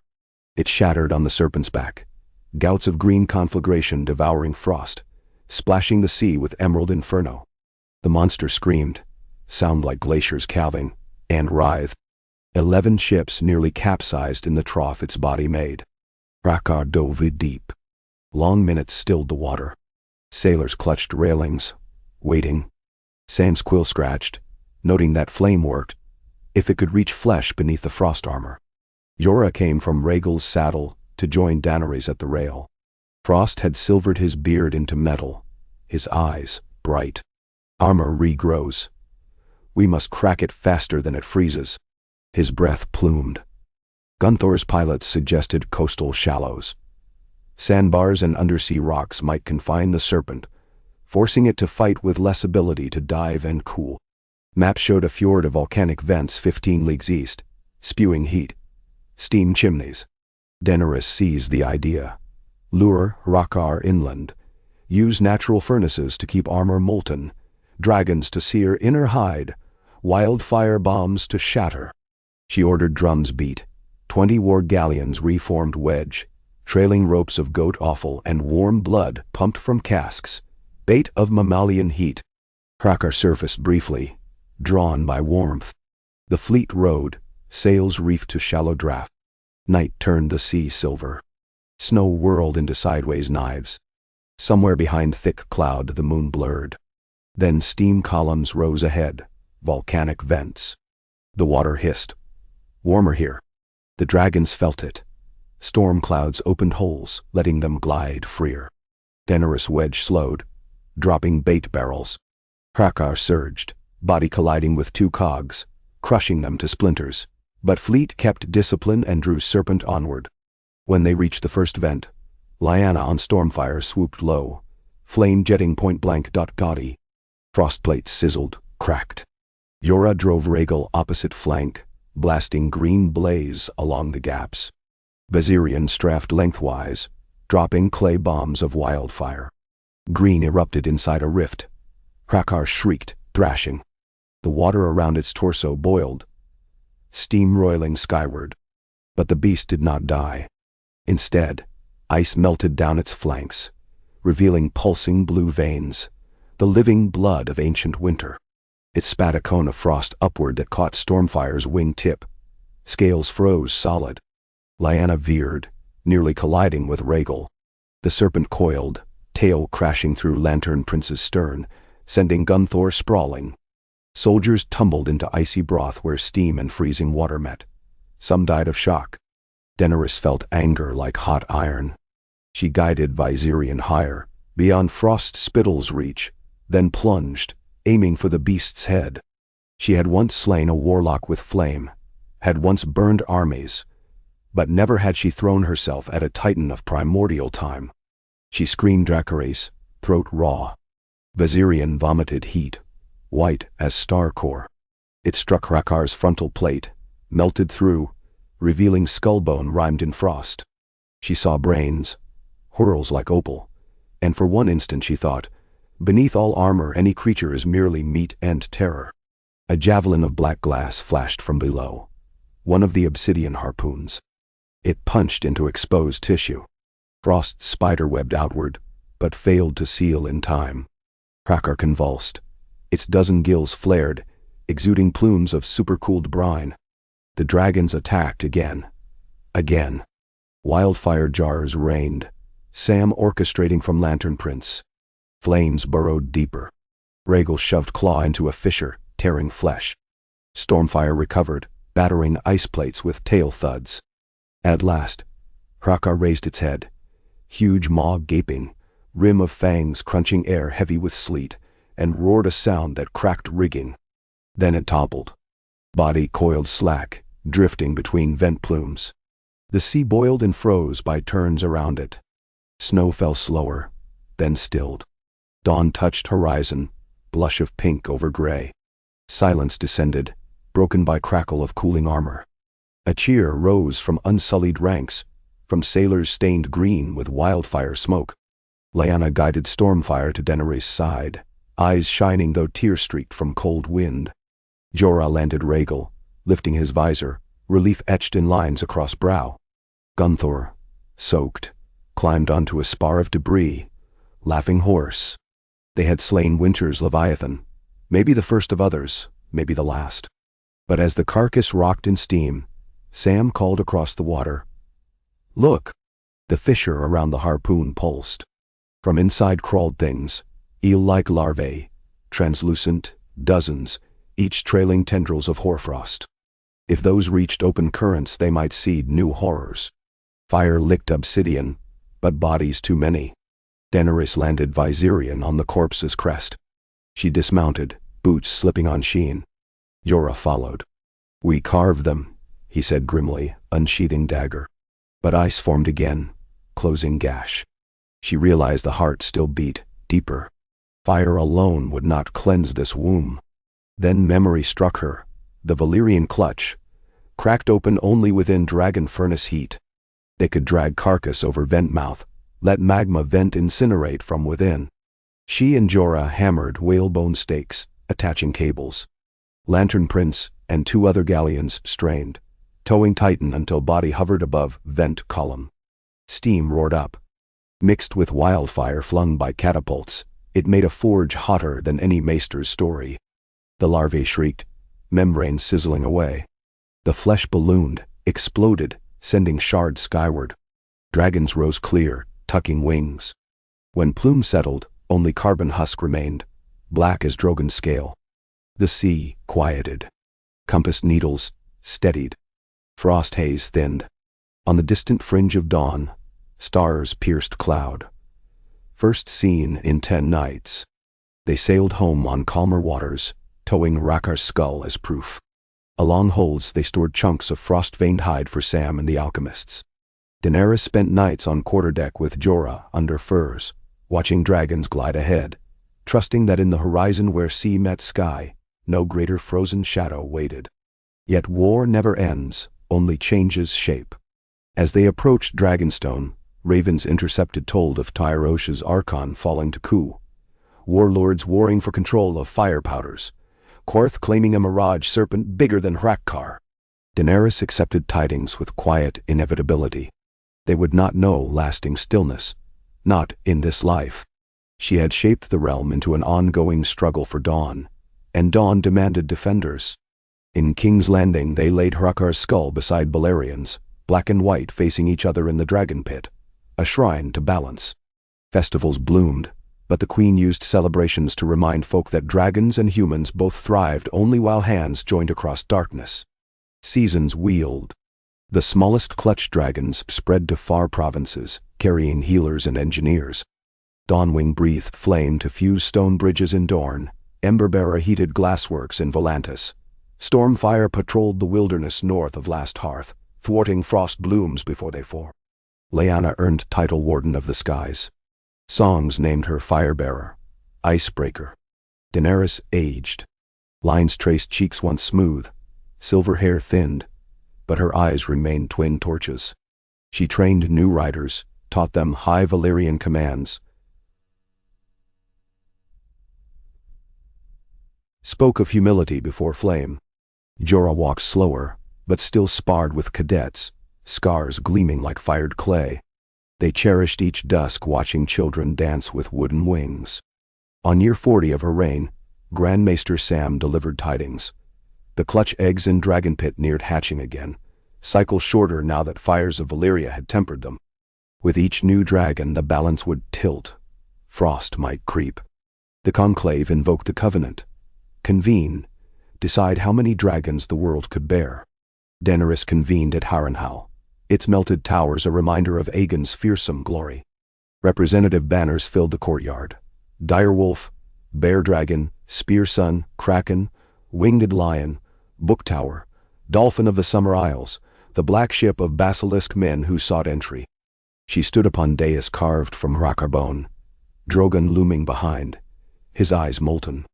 Jorah, cane in hand, stood at her side, blade still belted, though he used it rarely. Lyanna flanked her, Stormfire perched on blasted curtain wall, wings eclipsing afternoon sun. Speeches spanned 4 days. Some feared new dragons, others craved them. The Summer Islanders wished an egg for their queen. Qarth's 13 offered 50 chests of jade for breeding rights. Dothraki Khalazar, envoys vowed loyalty, if gifted winged steeds. Each request threatened covenant fragility. On final dawn, Daenerys rose. She spoke of a girl sold to a cow, of dragons hatched from funeral pyre, of how flame broke chains but could scorch innocence. She told stories of frost leviathan, of blossoms of plague cured by dragon-forged heat, of children once enslaved now free to sing under those very wings. The world does not fear dragons, she concluded. It fears our answer to fear. She proposed the Dracarys Compact, new dragons only when all realms agreed need. Each hatchling given twin oaths, one to the realm, one to the balance, under conclave oversight. No sale. No private breeding. Free access to dragon-forged resources under guild charters. Dragons to be teachers to humankind, not masters. All signatory states to contribute scholars to Obsidian Academy, new institution under Sam and Missandeius Nethi Medics. For Frost, and any other cosmic backlash, joint guardians would stand. Debate raged, but by sunset, the conclave signed. Even Qarth bowed. The black ship, Envoy, balked. But when Lyanna offered training at the academy, if they freed all rogue allies, they relented. That night torches ringed Harrenhal's ruin. The earth trembled as the clutch eggs cracked. From shells spilled twin dragons, one shimmering prism, scales shifting sunrise hues, prismata, and another deep red with starry dapples, night roar. Drogon nudged them toward open yard, as though proud grandsire. Prismata toddled to Sam, chirping. Night roar butted Jon's knee. Laughter rippled like sunrise on water. The world, carved by blood and melt, still made room for wonder. Daenerys rested her head on Jorah's shoulder. She felt his ribs lift in contented sigh, his heart steady. Years ago she'd sworn to shine brighter than gathering dark. Tonight, lanterns reflected in dozens of eyes of different races, different lands, all watching new life without envy. Perhaps not victory, but progress. A horizon edge where dawn might fold into day. Days later, returning to King's Landing, Jorah paused on the rampart walk overlooking the honey wine. He coughed, ragged, lingering. Sam diagnosed lung sickness bred in cold battles long past. Daenerys spent nights by his bed, telling tales of Bear Island snowfields, of red mountains of Qarth, of the day he first shielded her from Pyat Pre's illusions. He smiled faintly, repeating the story of how she taught him that love could unbend even a disgraced knight. One dawn he asked to see the dragons one last time. She helped him onto Drogon's saddle. They soared low across the glassy bay, sunlight gold on water. Jorah's eyes brimmed as he looked down. "I once sold poachers to slavers," he whispered. "And yet you let me ride the wind. You never fell." She answered, "You became." He pressed a weak kiss to her hand. "My queen. Always my knight." She breathed. He died that night quietly, hand in hers. She washed him with storm-collected water, wrapped him in bear-green cloak stitched with dragon thread, and burned him on the hill above the city, Drogon lighting pyre with solemn gout. Ash drifted like gray snow, settling on the memorial garden where new hatchlings played. Grief carved a vast room inside her chest, yet inside that hollow dawn's first light still pooled. She stepped into council the next morning, hair unbound, and told them, "Love costs us everything worthwhile, so we must love harder." Lyanna hugged her. Dragons roared, circling high. Years ran onward, each filled by lesser wars, repaired roads, new guild halls, arguments over tax and treatise, but nothing quite as grave as the Frost Serpent or the Night King. The Dracarys Compact matured. Obsidian Academy sent healers across edges of maps. Dragons delivered seed to drought lands, melted flood debris, cauterized cankers. Fear never vanished entirely. Fear never does. But bruising terror yielded to wary respect. On the 50th anniversary of chain-breaking, Daenerys stood before a crowd in the square where the sept once stood. White blossoms lined streets. Children wore wooden dragons. She spoke of memory. How chains, once broken, sometimes reforged in subtler links, debt, ignorance, apathy. She challenged every citizen to guard themselves from complacency. Her voice carried strong, yet later that night, she felt her pulse stutter. Maester Idara found her in Solar, quill fallen, gaze distant. A quiet seizure, they called it, the silver flame of mind dimming after so many winters. She laughed, soft, wry. "I burned so long," she said. "It is well I cool." She summoned Lyanna. They sat on balcony where snow once fell like sparks. Sea breeze rustled curtains. "The realm is yours," she told her daughter, pressing the bear dragon ring into her palm. "And theirs. Guard Dawn." Lyanna's tears glimmered in firelit gloom. "You are Dawn."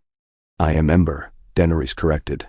"Glow will fade, but heat lingers in the hearthstones." She asked to see her dragons. Lyanna guided her to Dragon Pit. Drogon lay coiled, muzzle gray with age, eyes still molten. The queen stroked his snout. Viserion and Rhaegal bowed heads. Prismata and Nightroar fluttered small wings, chirping. She leaned between Drogon's horns, whispered, "Fly me once more." They rose, gently, no battles, no storms, over sleeping city. Moon ghosted clouds. She looked down at the lattice of streets, at lanterns dotting safe houses where once hovels burned, at school roofs, at river dredgers clearing silt, at network of watch beacons moored on towers for frost alarms. "Better," she sighed. "Learning." They landed at dawn. She kissed Drogon's skull ridge, stepped down. Her heart fluttered like bird. She returned to her chamber, wrote 3 final letters, to Jon, to Sansa, to Gendry, each urging vigilance, seasoned with mercy. Then she lay upon her bed, open windows letting seabirds call. Her breathing slowed. When Lyanna entered at midday, the sun spilled across a still face. The queen's hand rested on a leather-bound tome titled, "A Garden for Fire and Frost." A smile barely parted her lips, as though hearing children laugh beyond courtyard walls. The realm mourned, but the dragons did not shriek. They sang, throats vibrating low chords that shook tower stones, dirge and benediction. Pyres blazed on every hilltop from Bear Island to Dorne. The ashes were gathered, mixed with soil, and scattered in the Dawn Garden, from which white roses and red dragon lilies sprang in interwoven rows, fire and frost. Lyanna ascended not to throne but to circle. She sat among conclave peers in the round chamber, Stormfire perched upon roof, Prismata and Night Roar flanking. She vowed to follow the covenant, to be daughter of day and night both. She kept counsel of old friends. Sam, bent but bright, Sansa, voice-edged yet wise, Tyrion's grandson Nikos, storm speaker Asha of the Isles, and Melisandre's successor, fire-seer Nyra. Years later, travelers would cross from Summer Isles to see the Dawn Garden's blossoms that glowed faintly at night. The legacy of ash sown with dragon tears. They would walk past Hrakar's skull, past Balerions, into Obsidian Academy to learn how to weld windmills from tempered scale glass. They would eat bread leavened in kilns fired by dragon breath. They would read scrolls recounting a queen who insisted dawn was not a single moment but a practice, daily, defended, shared. And when winter came, as it always does, beacons lit, dragons rose, and the people stood unshaken beneath their wings, because somewhere, within memory's embers, Daenerys Stormborn still whispered, "Shine brighter." Thus her story continued, even after words ceased. For every flicker of courage, every bridge of mercy, every dragon dawn forged a new traced lineage to that silver queen and the bear who loved her, proving that the longest night can never truly extinguish a fire given freely by hearts willing to burn for more than themselves.